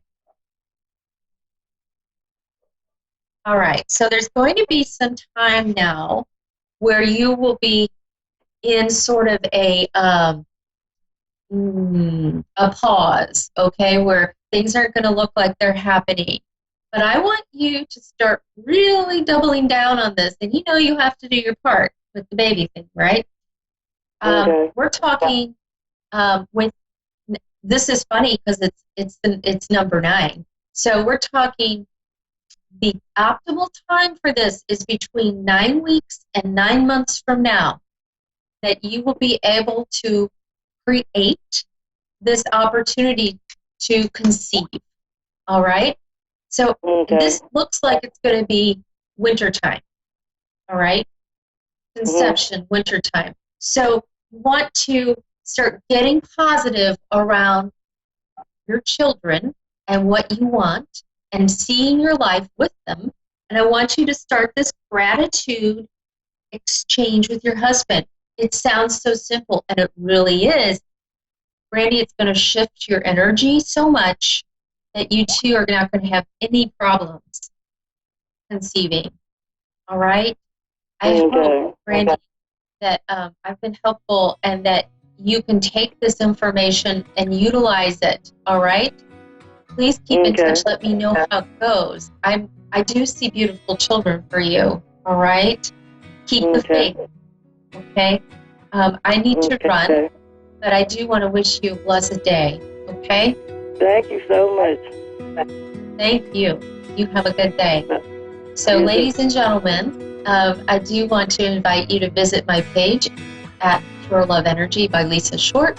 I also invite you to visit my group, become a member, Reiki Live. That's REIKI Live. I give free healings, free insight, free messages, and connect with spirit. I'm about out of time. I do wish you all a beautiful day. Let me know if I can help you. Bye-bye.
Radio, Earth's #1 psychic radio network, and watching Moonstruck TV, enlightening television.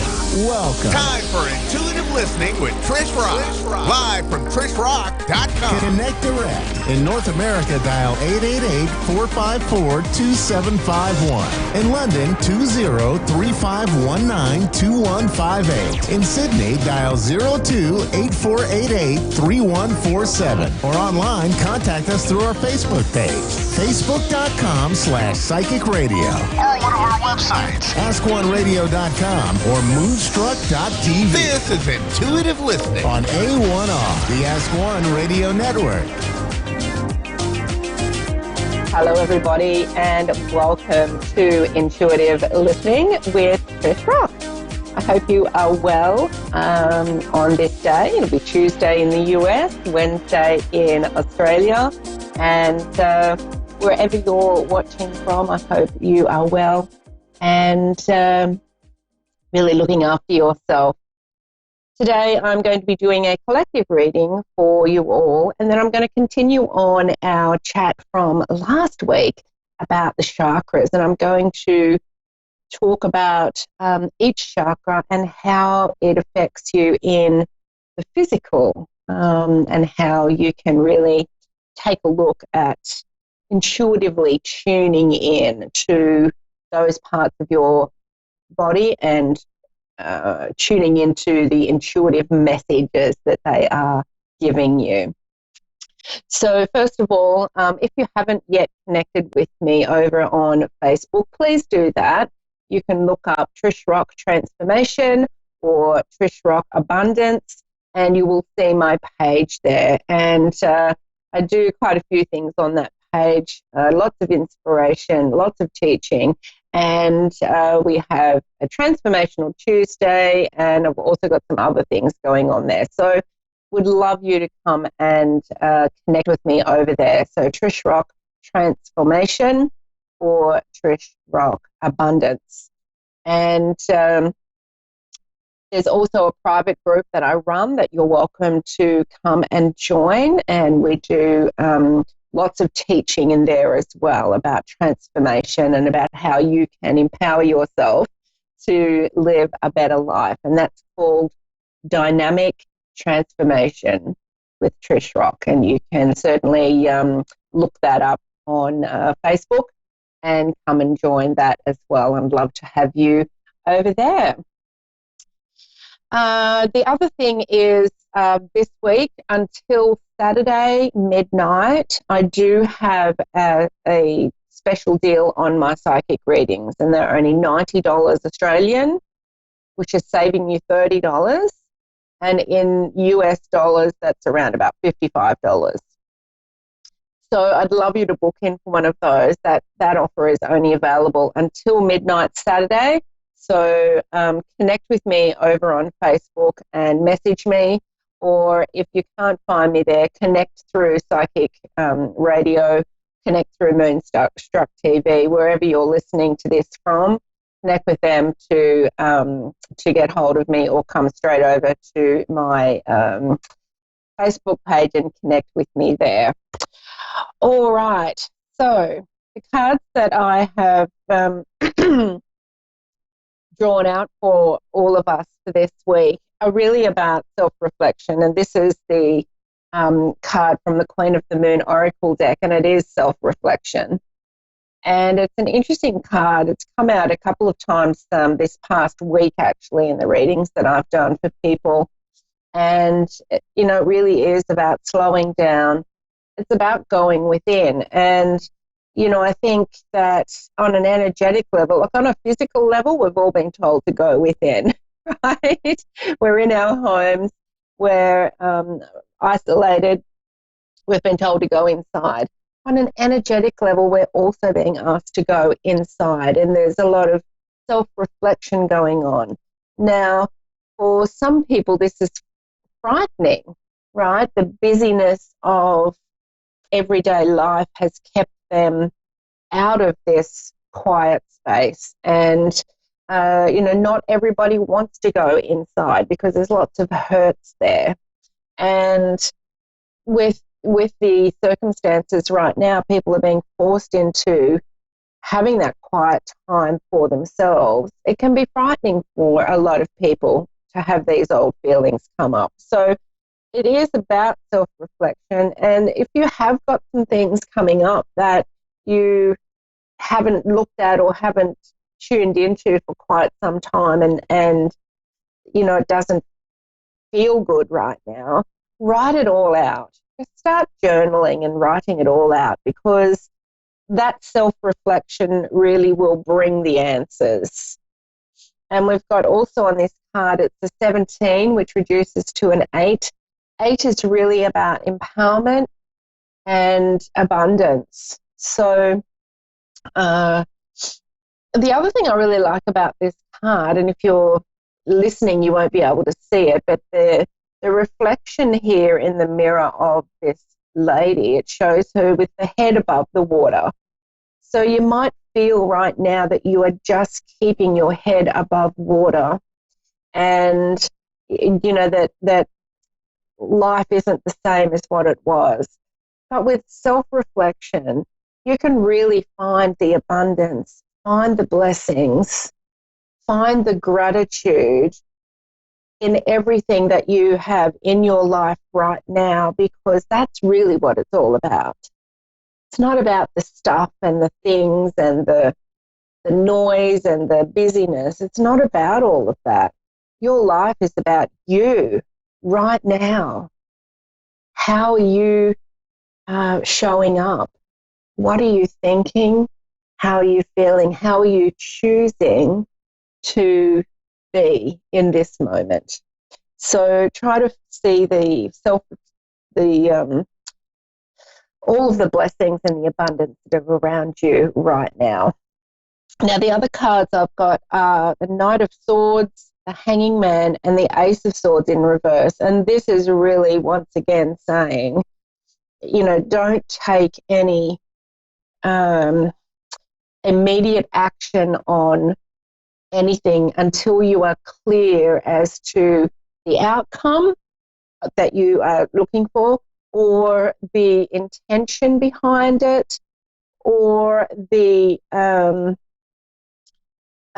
best time and the best energy. Mainly, I think it's the intention behind it. So if you have any, you know, really big ideas that you just want to forge ahead with, you're just really in that kind of charging forward kind of mood, just take 24 hours to think about it and come back to it, revisit it, just hang for a little bit, revisit, and get clarity on why you want to take that action. And when you've got the clarity and you know the intention behind it, then it will be time to move ahead.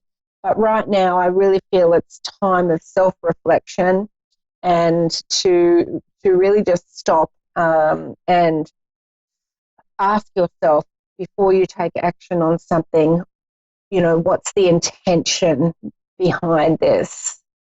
You know, am I doing this out of fear, or am I doing this as a solid, empowered step forward? So some questions to ask yourself this week. All right, let's have a look at your chakra system. We touched on it briefly last week, just the 7 main chakras. And I just want to go through this week a couple of quick things about what each chakra represents and how you can intuitively tune in to your body to adjust how you are feeling. Yeah? Your chakras are a really great sign as to what's blocked and what's flowing, and that will affect you in the physical. So let's go through those. Let's start with the root chakra. So this is red. It's the base chakra. It's at the bottom of your spine. And the base chakra is all about grounding. It's about physical possessions. It's about survival. It's about money, prosperity. It's your abundance. It's also the action center, right? It's the real masculine taking action kind of center. Now, when you have fears around any of those things in the physical, it's probably because this root chakra is blocked. So being grounded and doing some work on your root chakra to get that energy flowing will allow you to take more focused action, and it will also allow you to receive money and prosperity when it comes, and it will just really give you a level-headed is what I'm hearing. You'll be level-headed. And when you're level-headed, it's much easier to take inspired and decisive action on things. So if you're not taking action right now, and if you're having issues with money, prosperity, abundance, do some grounding work on the root chakra. Now, the next one is the sacral chakra, and this is just below your navel. Now, the sacral chakra is all about emotions, feelings, and relationships.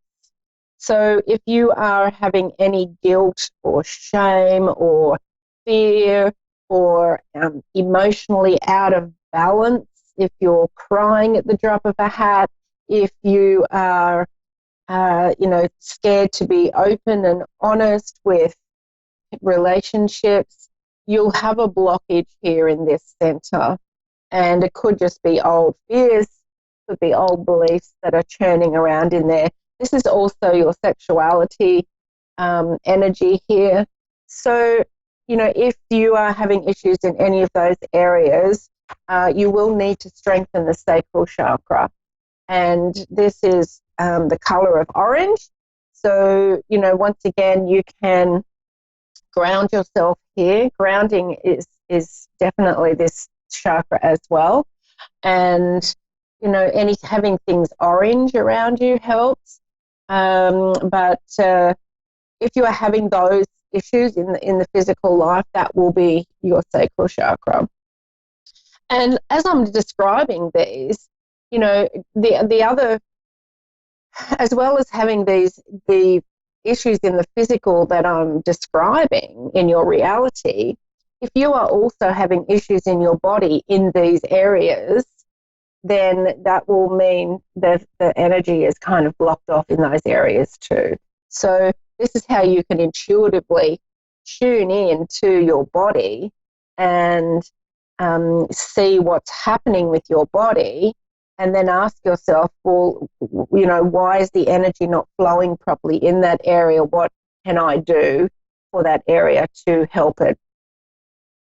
And the next one is the solar plexus. This is the sun of your center of your body. This is in the center of your body, above your navel.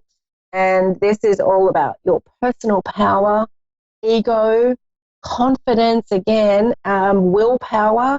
It's about you shining your light. And so many people I see hunched over and just want to shrink because they've been told that they're not good enough to shine their light in this life.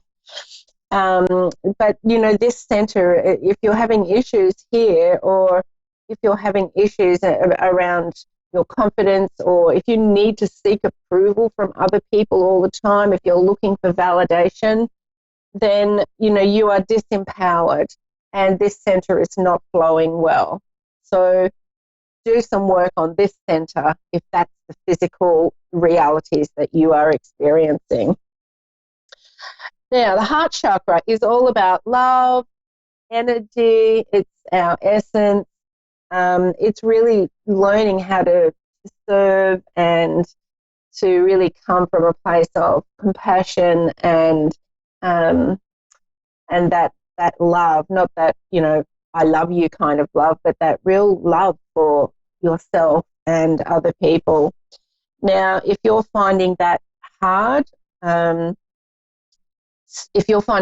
to open your heart up, then definitely do some work there on that energy center to have it flowing in a stronger way for you. And this is really a center, I think, that's opening for a lot of people right now, especially with all the self-reflection that we're doing.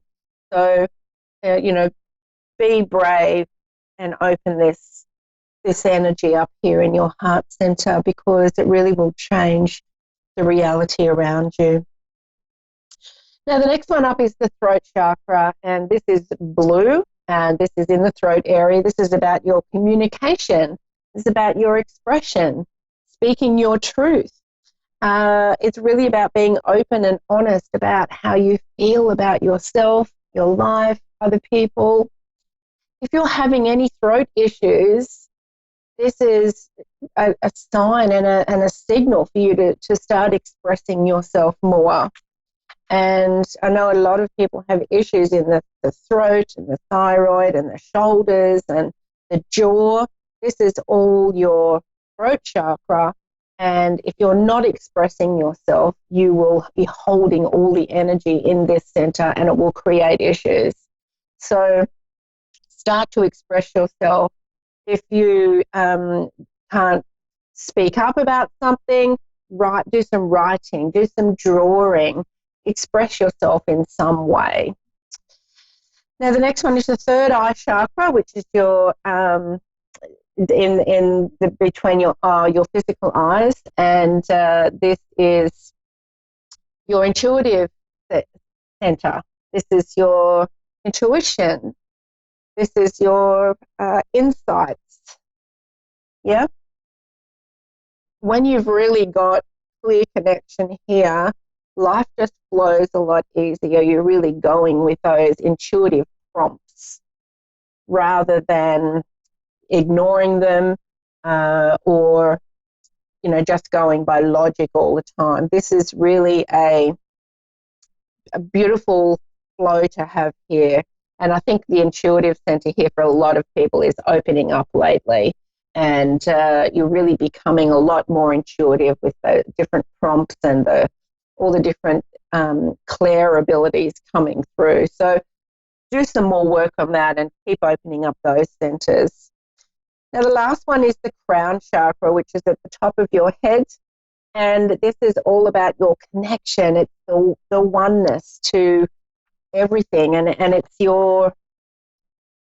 that sense of connectedness. And, often if we're feeling alone or that feeling of depression is kind of coming on, it's because we feel separate.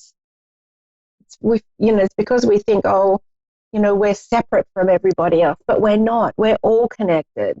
And so the crown chakra, if this is not flowing well, you will feel separated.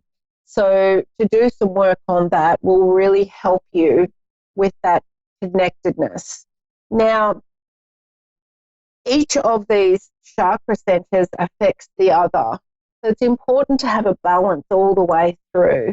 So, for instance, if you are ready to express yourself in a more profound way, in a more honest way about your truth, if your lower chakras are not in balance, you won't have the confidence, you won't have the emotional balance, you won't have the grounding to feel safe to express yourself. And the other way around as well, if you're really grounded but not connected with the higher chakras, you'll be purely going from logic, from the intellect, from the ego, and you'll be taking action, but it won't be intuitively guided action.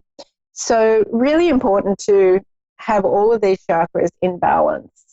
And I'd highly recommend you head over to my website at trishrock.com and just go to the home tab, and there'll be a drop-down list of meditations. I've got a meditation in there for each of the chakras, and they're free. They're about 6 or 7 minutes long. They're really fast and quick and easy, and that will help you balance those chakras, and that's a beautiful free tool that you can use. Alternatively, if you can't find them, please pop over to my Facebook page at Trish Rock Abundance or Trish Rock Transformation and just drop me a message and I will get the links there to you. The other thing you can do is just hop on YouTube or Spotify, even Vimeo, just type in chakra balance and you will get so much music, meditations, information there about how you can really sit and start working on your chakra energy. It really does make a difference, not just for your own well-being, but on the external as well, because your external, your reality absolutely reflects what's going on inside of you. And, you know, so many people are still living on the external and saying, well, if that person changed, or if that experience changed, or if that workplace changed, or if the government changed, or if this changed, then I'd be happy. No, it's got to be the other way around. It's got to be from the inside. You've got to have that balance in you. Do the self-reflecting, go inside, find that balance in you, find the happiness in you, find the freedom, the empowerment within you, and your external will change. That's how it works. And the chakra centers are really important indicators of what is happening internally and where your energy is blocked, and they will indicate to you, and you can really tune in intuitively here into your body. It will really indicate to you why the external is like it is. And, you know, it's when you can really have this, and this goes back to this card for the week of self-reflection, even just doing some self-reflection today and just quietly sitting there and doing a little meditation yourself and just asking Spirit, whereabouts in my body do I need to focus on? What is it right now that's out of balance that I need to focus on? And intuitively allow that answer to come in and trust it. And you might even have some aches or pains or something going on, like a sore throat or a sore stomach or bad digestion, pains in the groin. You might have something going on physically anyway that indicates that you've got, you know, some energy flow problems there. So really tune in to your body today and then ask yourself, where in the body is this showing up? And how is that also showing up in my external?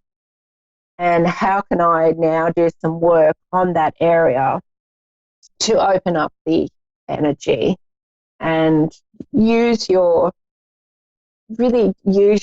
intuitive gut feelings here. Use your intuitive gut feelings, prompts, the messages that come. Really trust yourself here. And, you know, you will then be led on to where you really need to go to learn more. Okay. And, you know, if you want more clarity, this is also something I do in my readings, and I can really scan your body and find out where the blocks are.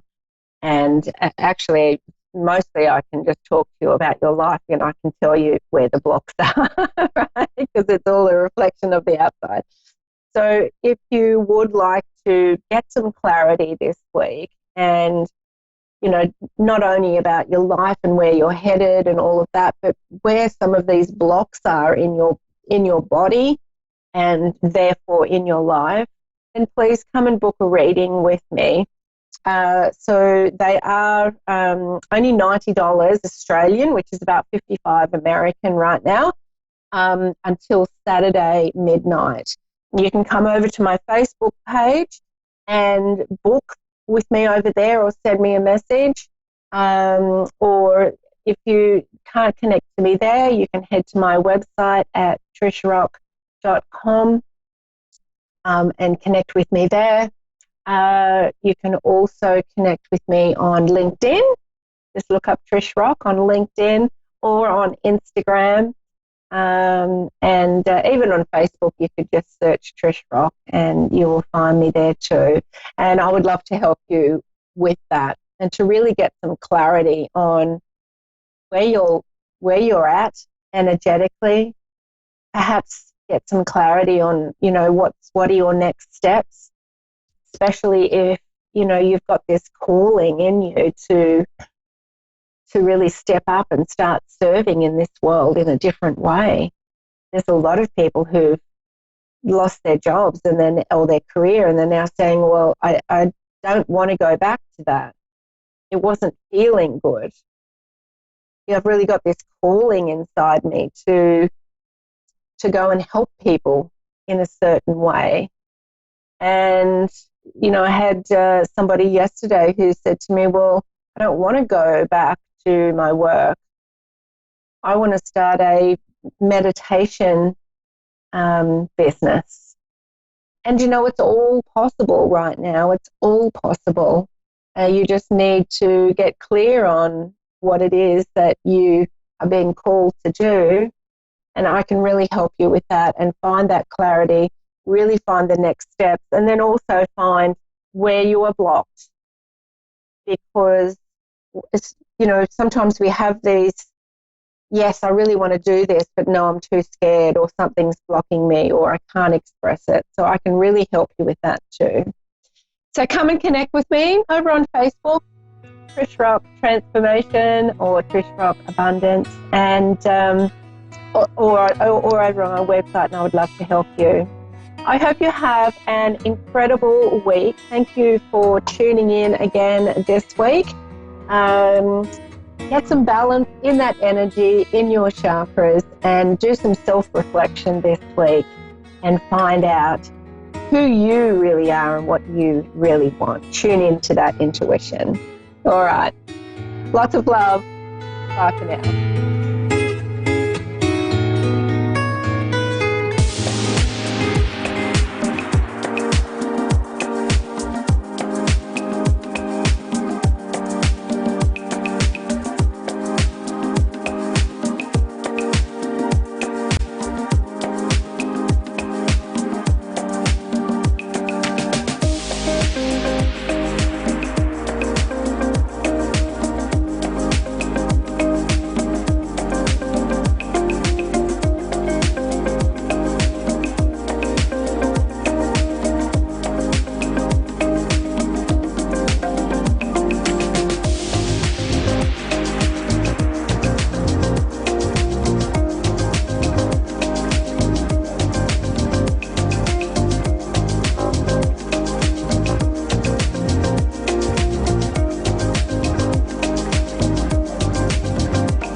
Psychic Radio, Earth's #1 psychic radio network, and watching Moonstruck TV, enlightening television.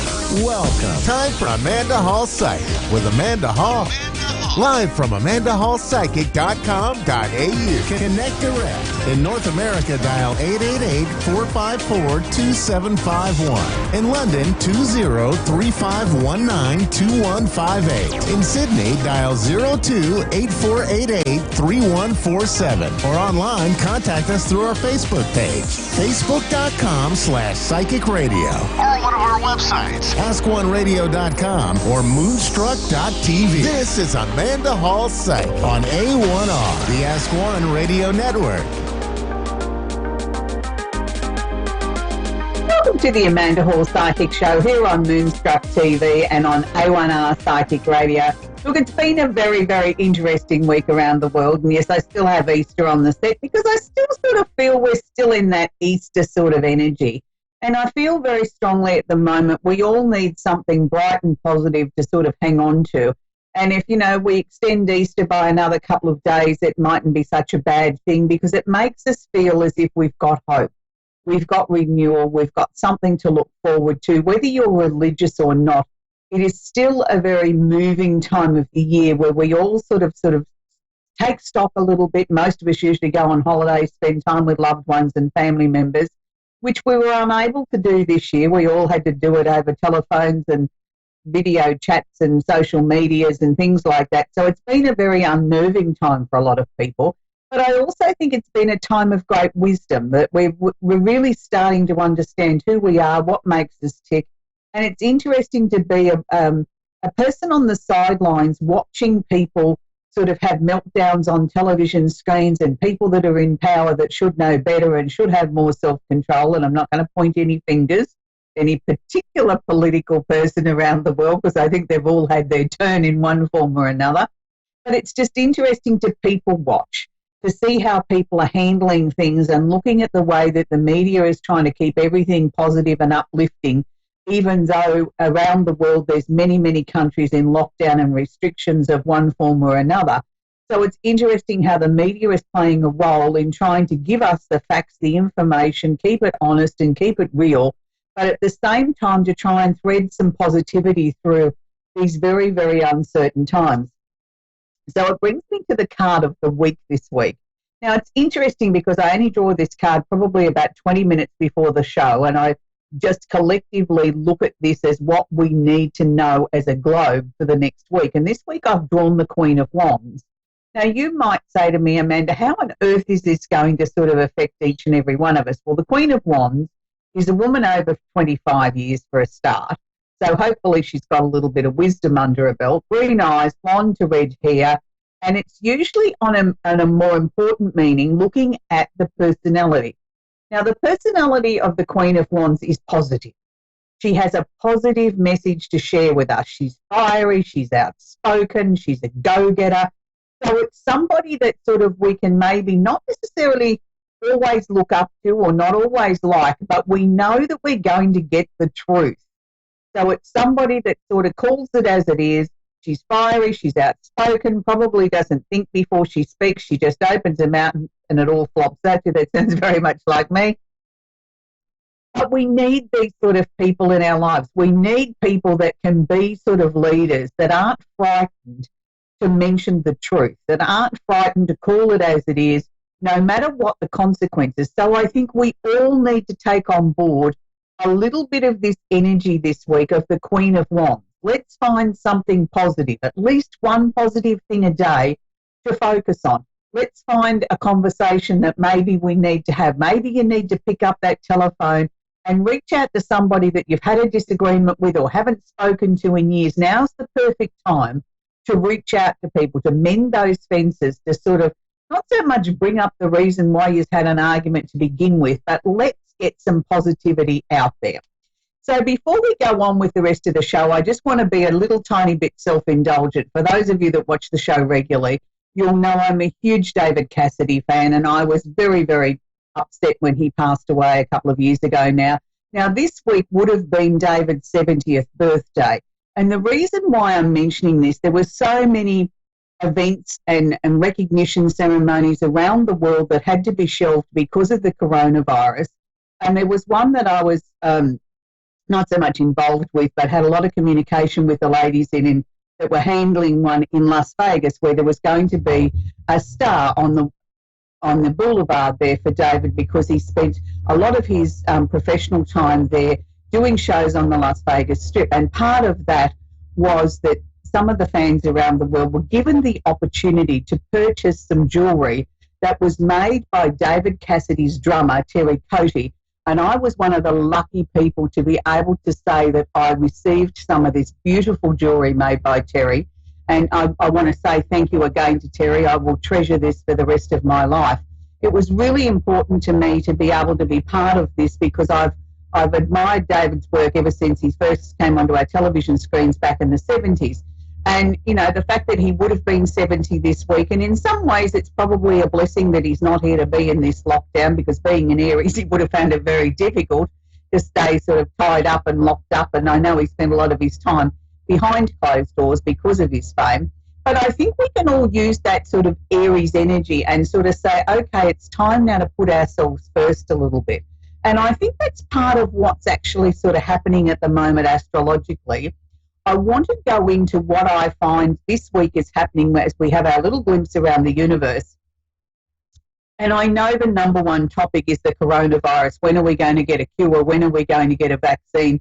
What's actually sort of happening with that? Well, I don't know that I necessarily want to go down that path, but I want to tell you what I see astrologically this week. And when I looked at the chart this morning, the first thing that jumped out at me was the planet of communication is conjunct or holding hands with Chiron, the planet of the wounded healer. Now, both of these planets are sitting in Aries, interestingly enough, which is the me first energy, the first sign of the zodiac. It's where everything begins. Now, Mercury is the planet of communication, and as I said, Chiron is the planet of the wounded healer. This is where, on an emotional, physical level, we need to sort of look at the things that we need to heal in our lives. Now, when I saw those two, they jumped out at me to say, hang on a minute, there could be some breakthroughs this week by people being a little bit outspoken. Some of our leaders around the world, whether they're state politicians, whether they're governors, whether they're premiers, or whatever you tend to call the people that control the area that you're in, that's where I think we're going to get some breakthroughs.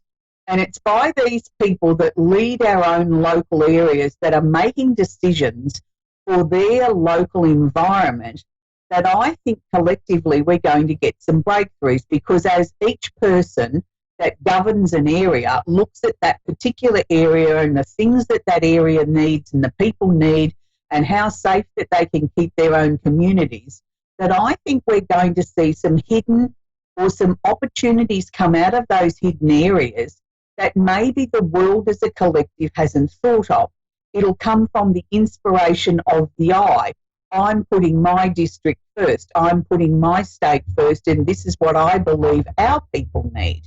And it's from that that we collectively as the world can learn from each other. Now, this is very interesting because this is hidden in the 12th house, and the 12th house is things that are hidden from us.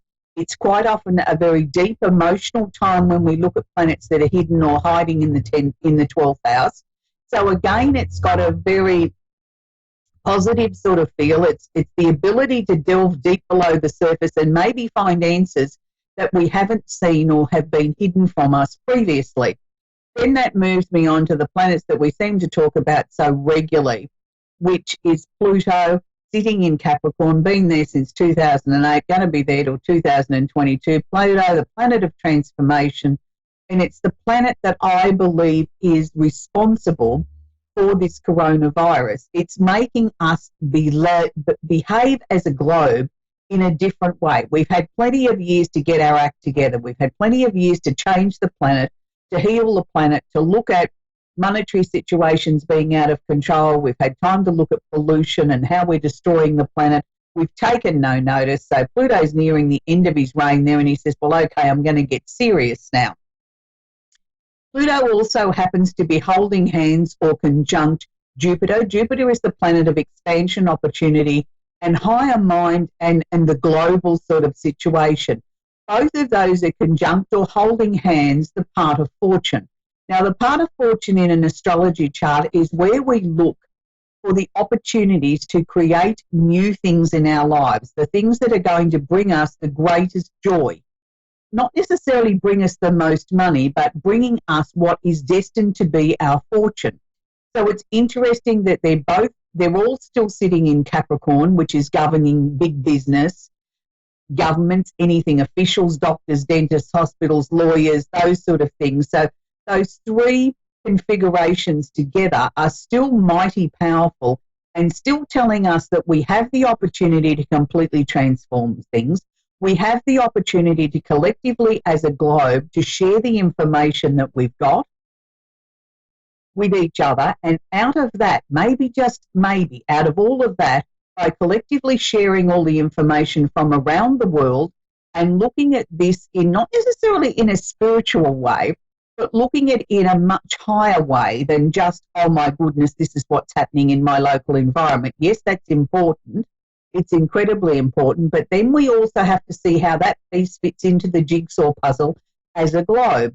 So I think taking it from the eye to the world, I think there's answers and breakthroughs that could possibly come in this next 7 days.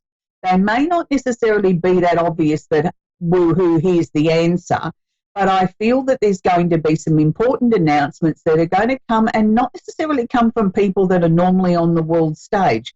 We might get little breakthroughs coming from countries we've never heard of or never knew much about, or governors or leaders out of states, out of countries that we've never heard of before, and they've got some answers.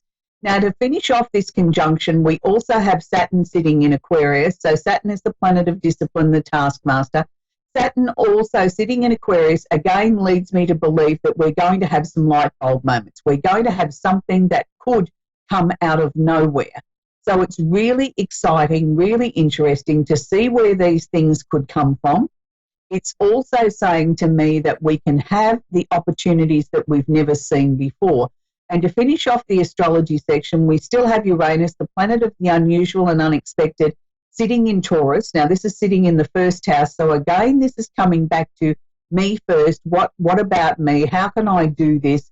So we could get somebody sort of breaking ranks and coming out and saying, now, hang on a minute, this is the way I'm going to go.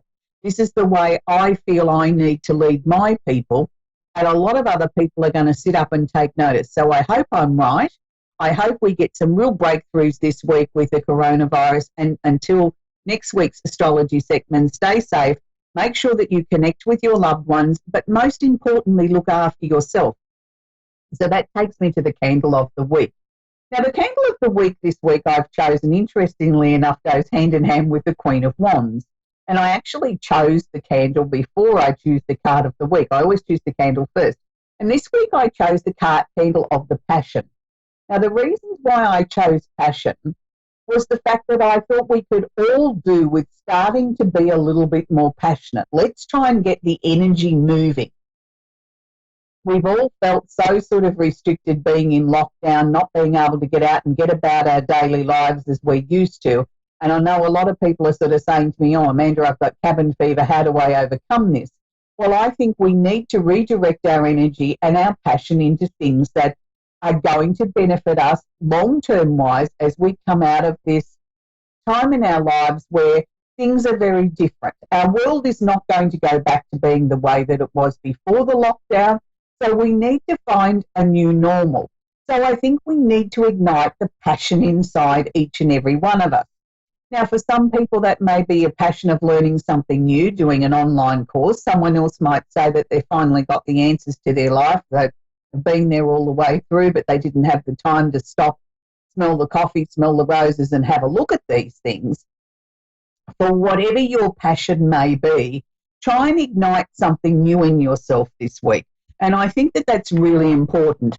So this week I've chosen 3 candles that I feel that sort of really are apt for today and where we're going in our world today. Again, I've chosen the Passion candle, as we've just been speaking about, but I've also chosen the candle of healing, because obviously the planet and the world needs healing, and we all need that, whether it's on an emotional level, a physical level, or let's just heal the planet once and for all, and try and find answers to the questions that have been troubling us and try and find solutions to this coronavirus. And let's hope we never see another worldwide pandemic in our lifetime anyway. And the final candle I've chosen was My Angel in the Sky. And if you're a regular viewer of the show, you will know that my angel in the sky was a very special candle that I designed for people that have had loss. It is a candle that I've been burning continually for the last few weeks to mark respect for all those lives that we've lost around the world with the coronavirus, and for people that have lost people through other circumstances, whether it's been accidents, whether it's been old age or illness. There's an awful lot of tragedy in the world at the moment, and my angel in the sky is my little recognition for those people that we've lost. So I hope that helps you sort of understand. And if you're going to be working with a candle, normally I say write 3 things on on a piece of paper that you want to let go of, and 3 things that you want to bring into your life. But if you're going to be working with a passion candle, maybe just work with maybe trying to get a little list of things that you might be passionate about or things that you can bring into your life. I usually suggest you burn a candle between 15 minutes to 2 hours a day. Always sit with it. Don't leave it unattended, because, it is fire after all, and we need to sit with fire. We don't need to leave it unattended. So let's take our first caller, which is Cindy in Asheville in Carolina, in the USA, in the North Carolinas. Are you there, Cindy? Yes, I'm here. You have a question for me I can work with, please, Cindy? Yes. Okay. So I'm a spiritual healer and psychic like you, and I've written children's books, and I've done healings, and I'm creative, and I've been working on my business for quite some time. And I'm just wondering, I feel like I'm always, throwing my energy in so many different directions, and I feel like none of it is really sticking. Although, the work that I do, everybody loves, and, when they have a session with me or they read my books, it's like the greatest thing ever, but I just can't seem to get the momentum going to where I can do this as a self-sustaining business. And so I'm asking you, what do you see for my future with my career, or any advice from my angels as to what I need to put my energy into specifically? Okay, Cindy, look, it's always a very difficult sort of profession to be in when you're in something along the psychic, healing, spiritual sort of professions. Even though it's a very important profession, and don't get me wrong, it's a very difficult one in to try and maintain the momentum or get a regular income coming in that you can say, I'm completely and utterly self-sufficient in it. I don't understand why, and I mean, there's very few people in the world that I think successfully make a business out of that on its own. So my suggestion would be, let's try and split this up. Yes, I know that this is very important to you and you're doing some amazing work, but maybe look at topping it up with a small part-time job, something that sort of just covers the day-to-day expenses, that takes the pressure off the situation. Because a lot of times psychic and healing work is about energy. And it's like, we try and be in the right space to live walk the talk that we believe in and what we share with our customers. And then all of a sudden, we, I think, unconsciously block ourselves because, oh my goodness, the phone bill needs paying. Oh my goodness, we've got bills that we haven't paid and all this sort of stuff. So we block the flow of the energy. Where if we take that pressure off and you have a couple of days of work a week where you've got a guaranteed income coming in, it tends to then sort of make it flow better. And it's sort of, I think it also brings balance into your life. And I think that's one of the hardest things, is to keep yourself balanced, grounded and focused when you're working with other people and other people's emotions. And, you can sort of have all the rituals under the sun for doing clearings and keeping your energy clear and whatever. But it takes a very, very strong person to be able to still remain focused, to be able to remain grounded and still be able to push through this. And it's not always an industry where, money flows in on a regular sort of basis. It comes in fits and starts. And when you're so concerned about how you're going to pay your way in the world, I actually feel that prevents other flows coming to you, like, the inspiration to write more books or to design more courses or to be able to sort of allow you to grow in that way, because you've got to take care of business. You've got to take care of the day-to-day earthly things that need to be sorted as well. So can I suggest a balance of both? And I know it's very difficult with everybody in lockdowns and everything at the moment where, a lot of people are very concerned about what the next steps are. But if you were to look at this as your time to look at, okay, what can I do coming out the other side? Where could I sort of maybe get a couple of days a week work? I think you'll find then once you've got the answer to that, even if you haven't landed the job just yet, you'll start to find more inspiration, more creativity, more ideas will come to you about your spiritual sort of work, and you'll start to feel like you're getting on a roll again. You'll start to feel as if you're starting to reignite that passion again in a stronger, more determined, more focused sort of way. I know they've got a lot more work for you to do, but I also know very clearly by what they were showing me is that it's like a set of scales. They want everything balanced. And it's like it's going to be a juggling act and it's going to be a balancing act, but we will eventually get some sort of equilibrium here, and that's what they're looking for. So I think we need to bring things back into balance. They're also showing me that there is at least 2 more books to be written, but I also sort of felt that there was more teaching or more courses or something like that, or workshops that you're going to do. But again, I think we need to look at this in maybe a slightly different way. Maybe now use this time to hone your online skills, to, look at doing virtual deliveries, things like that, not so much filling a classroom full of people in a physical location, but maybe looking at expanding it out. And that's where I think your strength is going to lie. But I wish you well. I know that you're going to do well, Cindy, and keep up the good work. We're going to go to Reggae now in Seaside Heights in New Jersey. Are you there, Reggae? Hi, and how are you? How can I help you, sweetie? Do you have a question for me?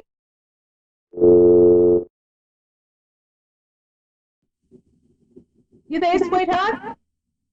Yes, hi. It's actually Reggie, Reggie, Reggie. Right. Sorry, dear. How can I help you? No, that's okay.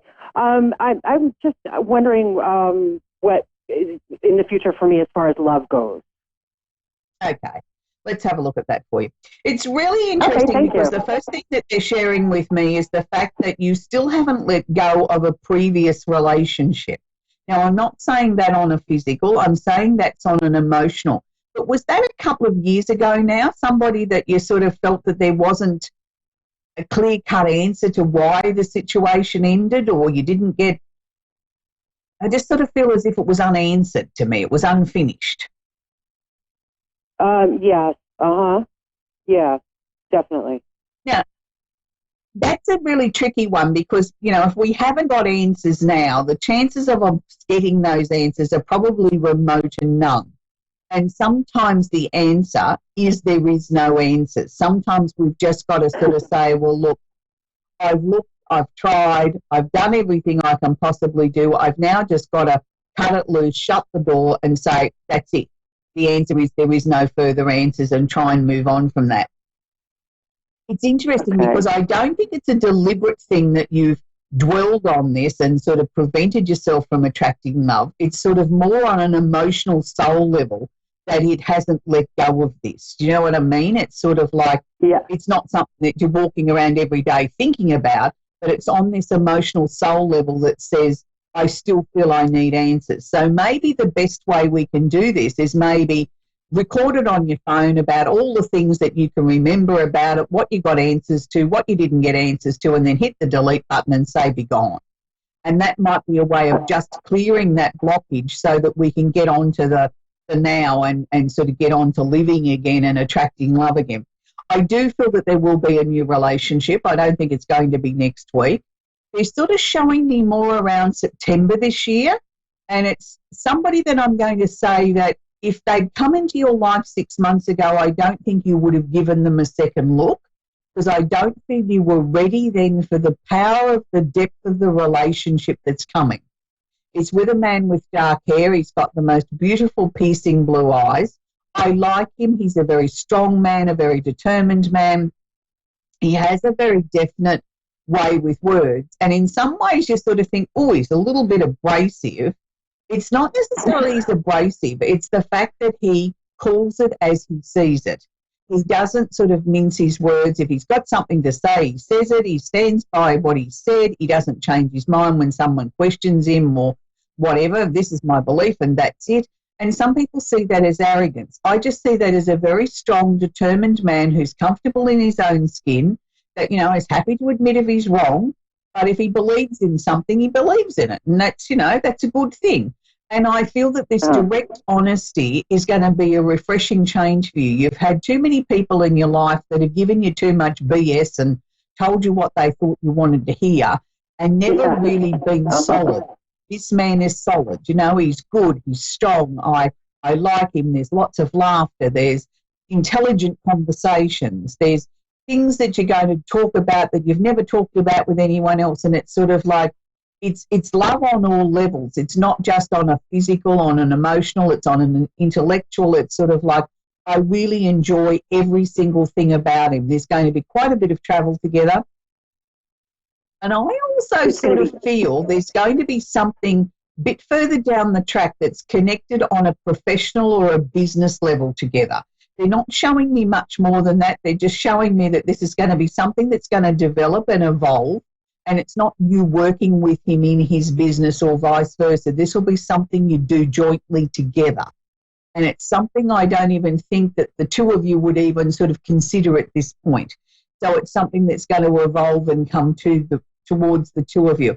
My only one little criticism of him is he doesn't live locally. I think initially it's going to be a long-distance relationship, but it will be something that the two of you sort of work out, and in time, one of you will make a move so you can be together, and I think it's more likely to be him than it is you. But I do know that this is a very strong, powerful, committed relationship, and he's the right sort of person to come into your life at the right time. So I think just keep working on yourself, enjoying this downtime and sort of understanding who you are and what you need out of your life. But don't focus too much on the one that got away that there's no answers to. Let's just try and release that. Anyway, that's where we're going to leave that caller. I hope you've enjoyed the show this week. It's been my pleasure to bring it to you again here on A1R Psychic Radio. We have a number of shows over the next 3 days, so why don't you join us for many other varied types of shows here on the network. And I hope for all the David Cassidy fans out there that you celebrated David's birthday in some way.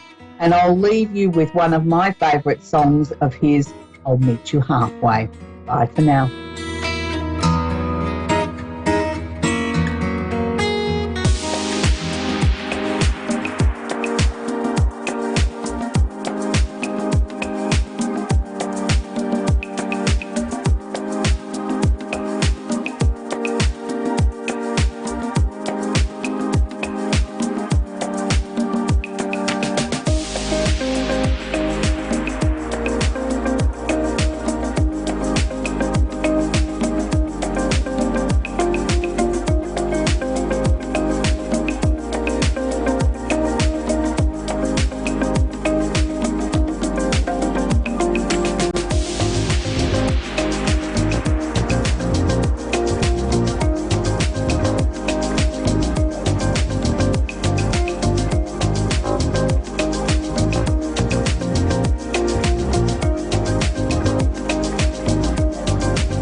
Psychic Radio, Earth's #1 psychic radio network, and watching Moonstruck TV, enlightening television.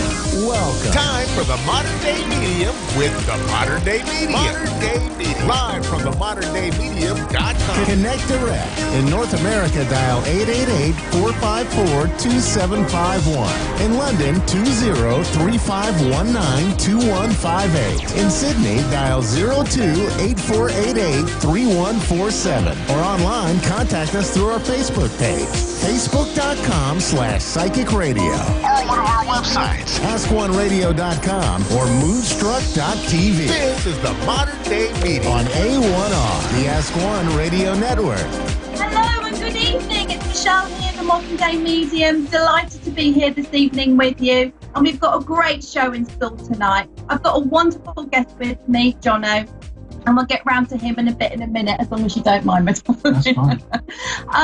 What I wanted to talk about was just this full moon, first of all, 2020, how it's been quite chaotic energetically for us. I don't know how many of you have been going through massive emotional upheavals, struggles.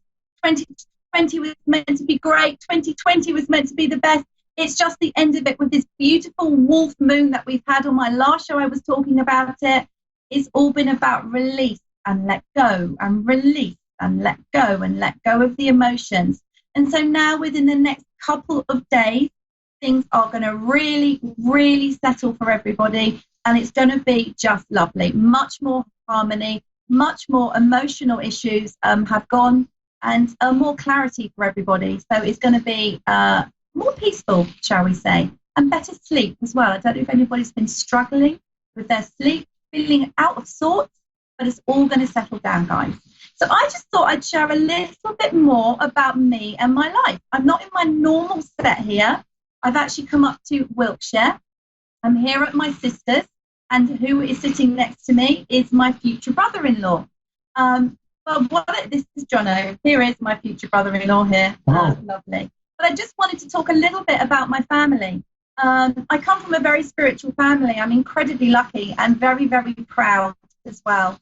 My twin sister is an amazing, wonderful psychic platform medium.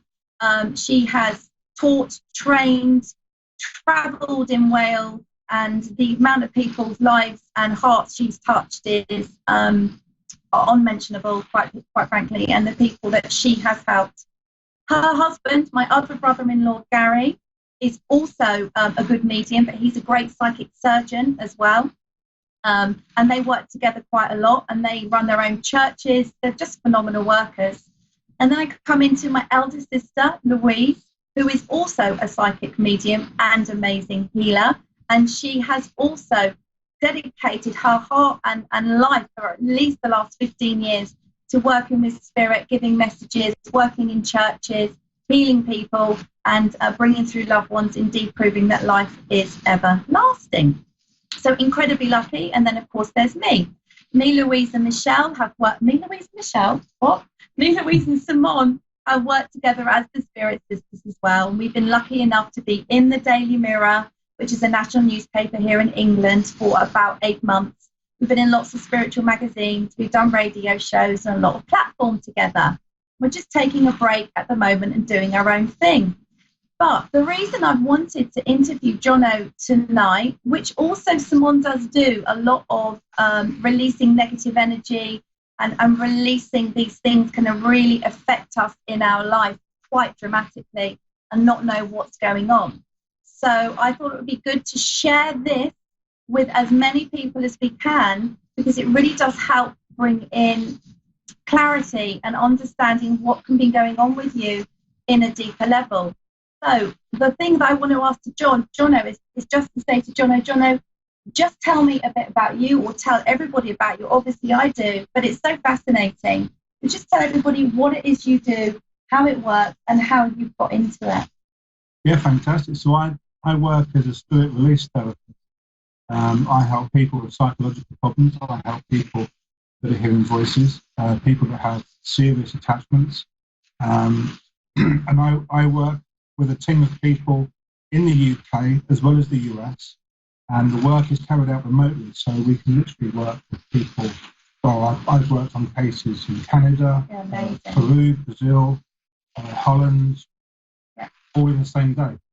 So it's an incredible way of working, an incredibly effective way of working too. And how did it get you? How did you get there? I mean, I know how we met. We met in a physical circle. In a blacked out room. In a blacked out room when we both used to do sitting in the dark, we call it, sitting for physical mediumship, where you would have physical things being moved, physical phenomena, absolutely. And that's where me and Jono first met a long, long time ago. But what actually led you from there all the way to what it is that you're doing now? So really the main part of my work has always been within healing, been working as a healing medium. The majority of my work is within trance. I work as a trance medium, a trance healer, trance energy teacher as well. And part of that work was also in psychic surgery as well as other parts of healing. One of the things that started to become more regular was the actual attachment release. And there's many healers. Attachment? What would you say an attachment is? How would you know what an attachment is? I mean, explain that in more depth as well. Yeah, so in this sense, we're talking about spiritual attachments, which is where perhaps there's a person that has passed away and they haven't quite gone to the light for whatever reason. And sometimes they can attach to a human being, somebody on the earth plane, and they use their body as a transporter. So sometimes it's no issue, sometimes it's a positive energy, but they're just using you as a vehicle. Other times it can be a little bit more negative than that. And there's many healers that deal with that sort of attachment. And you notice it really, I mean, one of the things working in healing is that you're working through your guides. So it's often the guides that will tell you whether there's attachments, and they'll guide you to that frequency within the healing session so that you know you can pick up on certain signals working with your guides, working in certain ways. And then you get that confirmation that there is an attachment there, and then we can start going through the checks just to see what it's like. Just out of interest, because I mean, me as a healer and me doing all the different, as you know, all the different healing modalities that I do. So for me, I can pretty much work out if someone's got an attachment or not, whether it's in my capability to deal with it. And when I know I need to hand it over to somebody who's more professional, obviously that's self-responsibility with all us healers to know when we're out of our depth. But how can somebody find out about it? Or how can somebody know I'm not right? I don't feel right. I don't want to take medicine. There has to be something else wrong with me. What's the signs? What's the symptoms? What's the feeling that there's something not right? Well, this is it. I mean, one of the things in the modern day is that there's so much mental health out there, so much mental health issues. And very often a lot of this can go down to attachment or spirit release work. So people themselves, they could feel that they don't feel themselves. They could feel that they're having a conversation. But all of a sudden, you're replying to a person in a manner that just isn't you. So it's almost like another personality has taken over your voice box, or another personality has come in and made your demeanour different. It's like being another person. Yeah. But very often the person... Can that be, sorry to interrupt, but like bipolar, schizophrenia, absolutely. Can all of this be misdiagnosed? Absolutely. Or, wow. And very often, this is exactly the sort of people that we work with, people that are in section, people that hear voices, people that are in mental hospitals where we've done work, and within, 80% of our cases are sorted out within one day. So can you give us an example of a case in America or Canada, or how you don't need to be present to link in, right? We all know that. We're doing it here via Skype. We're going to do a reading if we get time in a bit.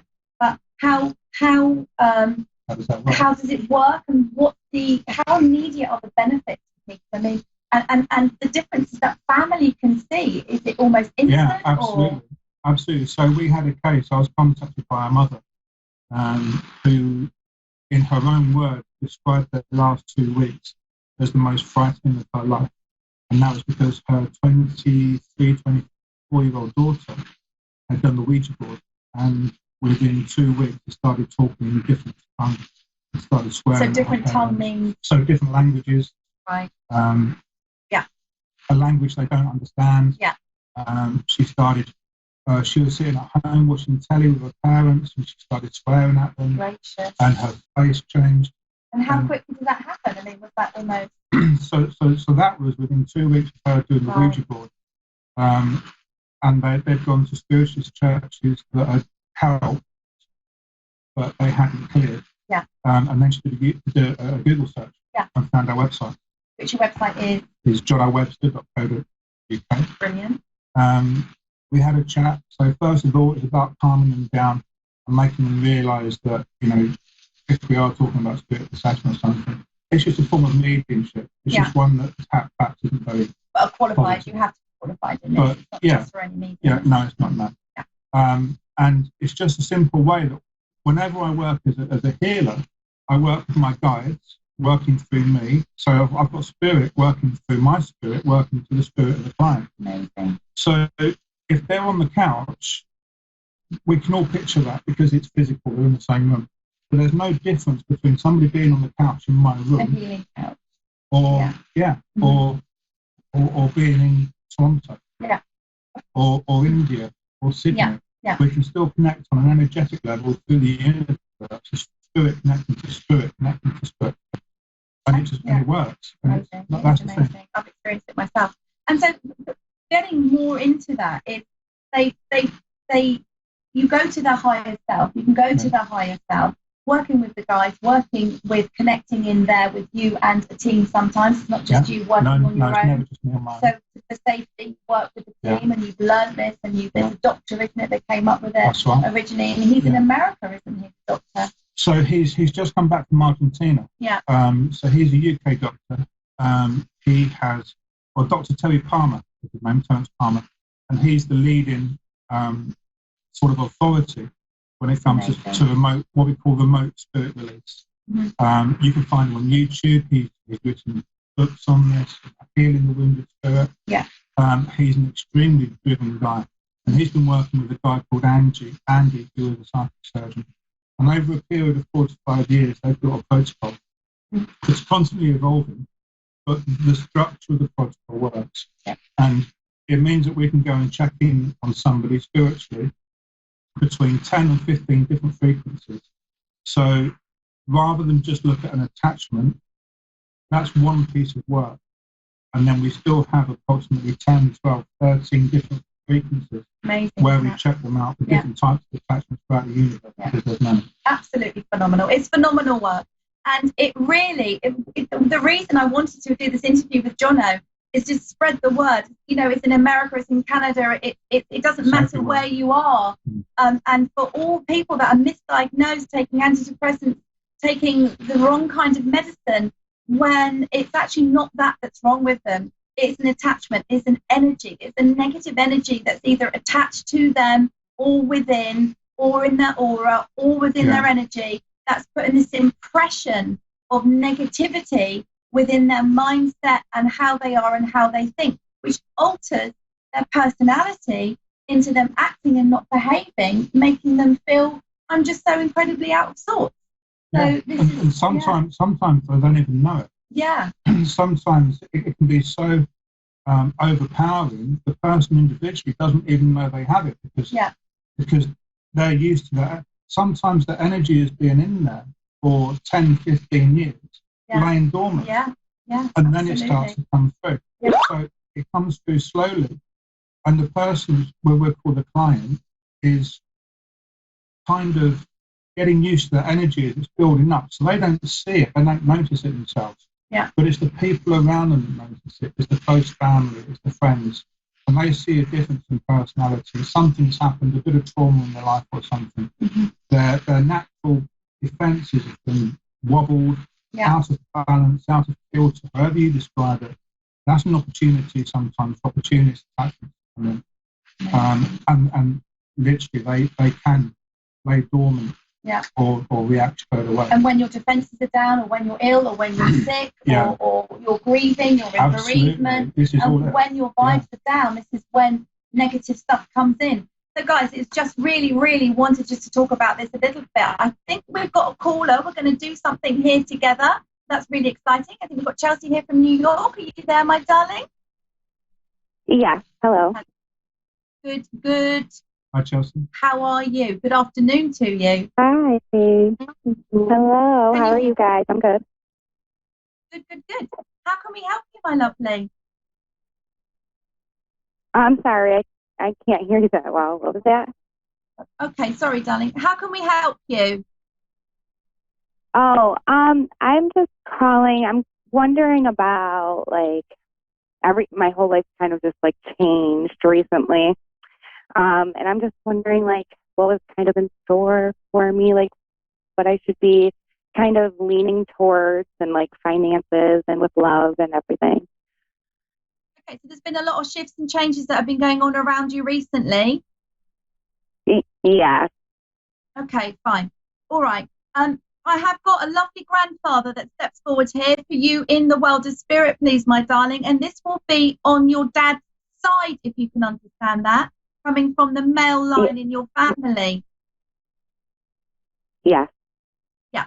This is the first thing I need to say to you is he's making me aware that there's been, this has happened before with you, please. This isn't the first time that this has happened, but you had quite a long break in between. You had quite a lot of stability.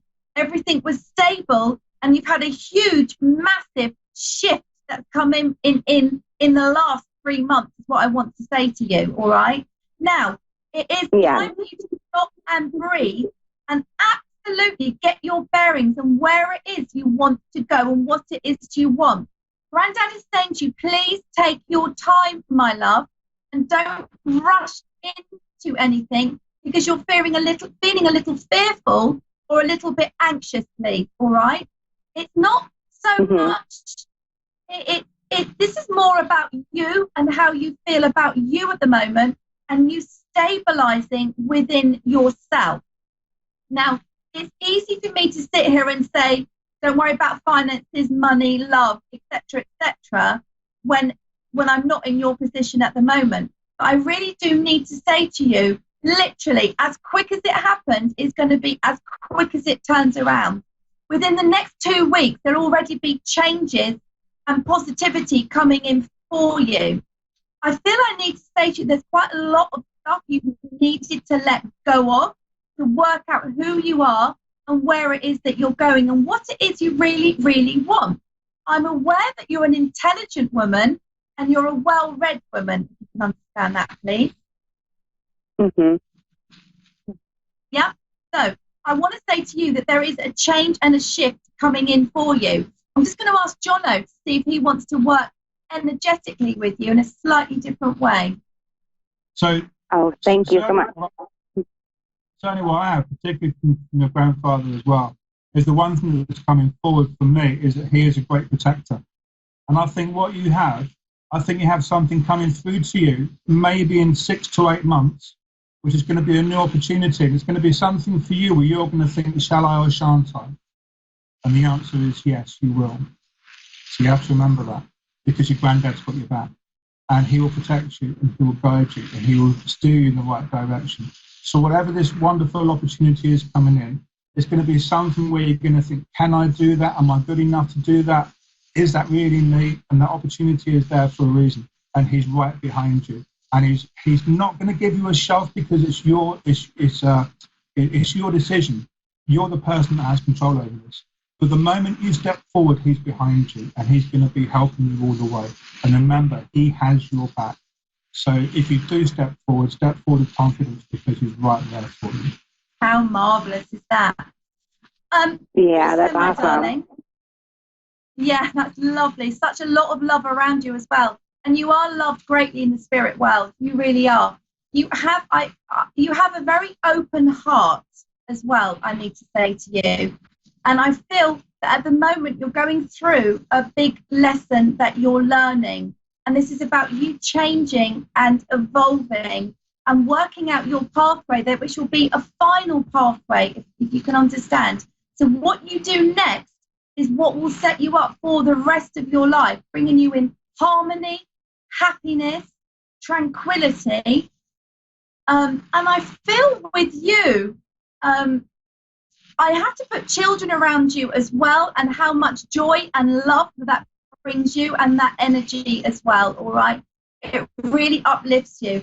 But I want to say, I feel you need this as well. I need you to have some joyful fun, some laughing, and some encouragement as well. I also want to say to you, you help so many other people, you give advice to so many other people, but you're not very good at taking it, all right? You're not very good at receiving this advice, and you're not very good at asking for it either, please.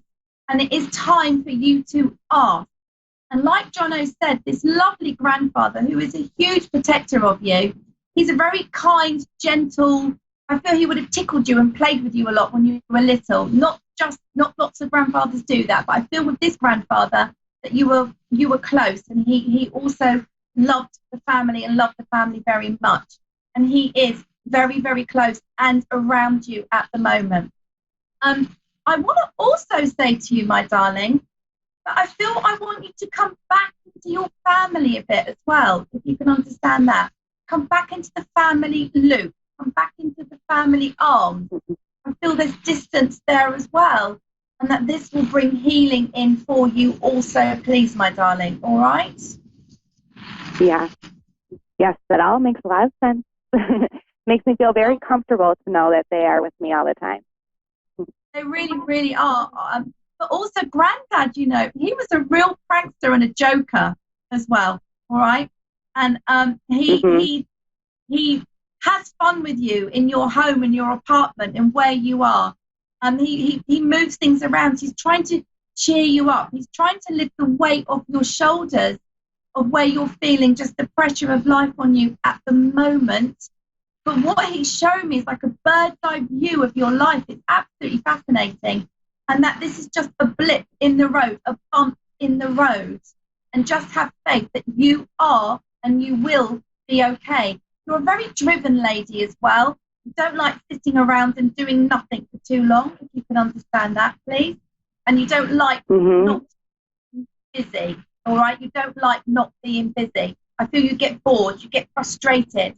I also need to say, Granddad is saying you've been a little bit snappy recently and haven't been quite yourself, and you're a little bit out of sorts.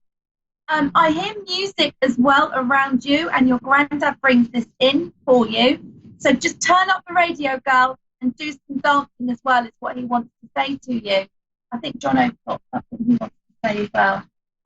I think music is a very big thing. Music has a wonderful frequency. Music can really lift atmospheres, particularly around your home. And if you're not feeling too good, you know, you can work the music on, you can turn your volume up a little bit. And you know what, there's nothing wrong with having a little dance around your lounge and sitting around the kitchen. Have some fun, put the music on, because it will lift the energy of the house. Right. And once you lift the energy of the house will hold energy. Houses hold energy, is factual. And, you know, if you can lift that and constantly lift that, next time you come home to your safe area, you're already walking into an energy that is more protective, is heightened, it's more love, it has that love energy. Yeah. It's going to make you feel better just by coming home. And this is a really big thing. And energy is everywhere. You can use it and make it to your advantage. Yeah. And so what Grandad is showing both of us here clearly is that the energy for you at the moment is just sit back, think, look where you're going to go. You've had this roadblock. You've had this bump put in front of you for a reason, for a purpose. Because there's bigger and better things coming in for you. So if you can, put your... do you love cupcakes, please, my darling? Cupcake. What was that? Do you love cupcake? Cake, cupcake. Fairy cake, Oh, cake. I don't know what that is. I can't make out what you're trying to say. Are you saying hot plate? Sorry. Cupcake, like fairy cake. Cake? Don't worry. I'm sorry. Sweet tooth. I'm sorry. That's okay, my lovely. So it's like a sweet tooth for you as well, and Grandad. So I really want to say to you, all in all, don't live in fear, don't live in worry, and just know that things are going to come in. I see a job leaping out at you where you will not be able to avoid it. It would just be that's the one. Grandad has just made it so clear that it's coming in, and it's going to be a wonderful change. I want to say to you, this is important to have the confidence that you can go for this job. It's going to be a little bit different, but please go for it, Grandad is saying. It's going to be completely different from like what I've been doing. It's going to be a bit different. It's like a step up. It's like more push yourself is what he's saying. This is the time to push yourself and be confident in what it is that you're going to be doing.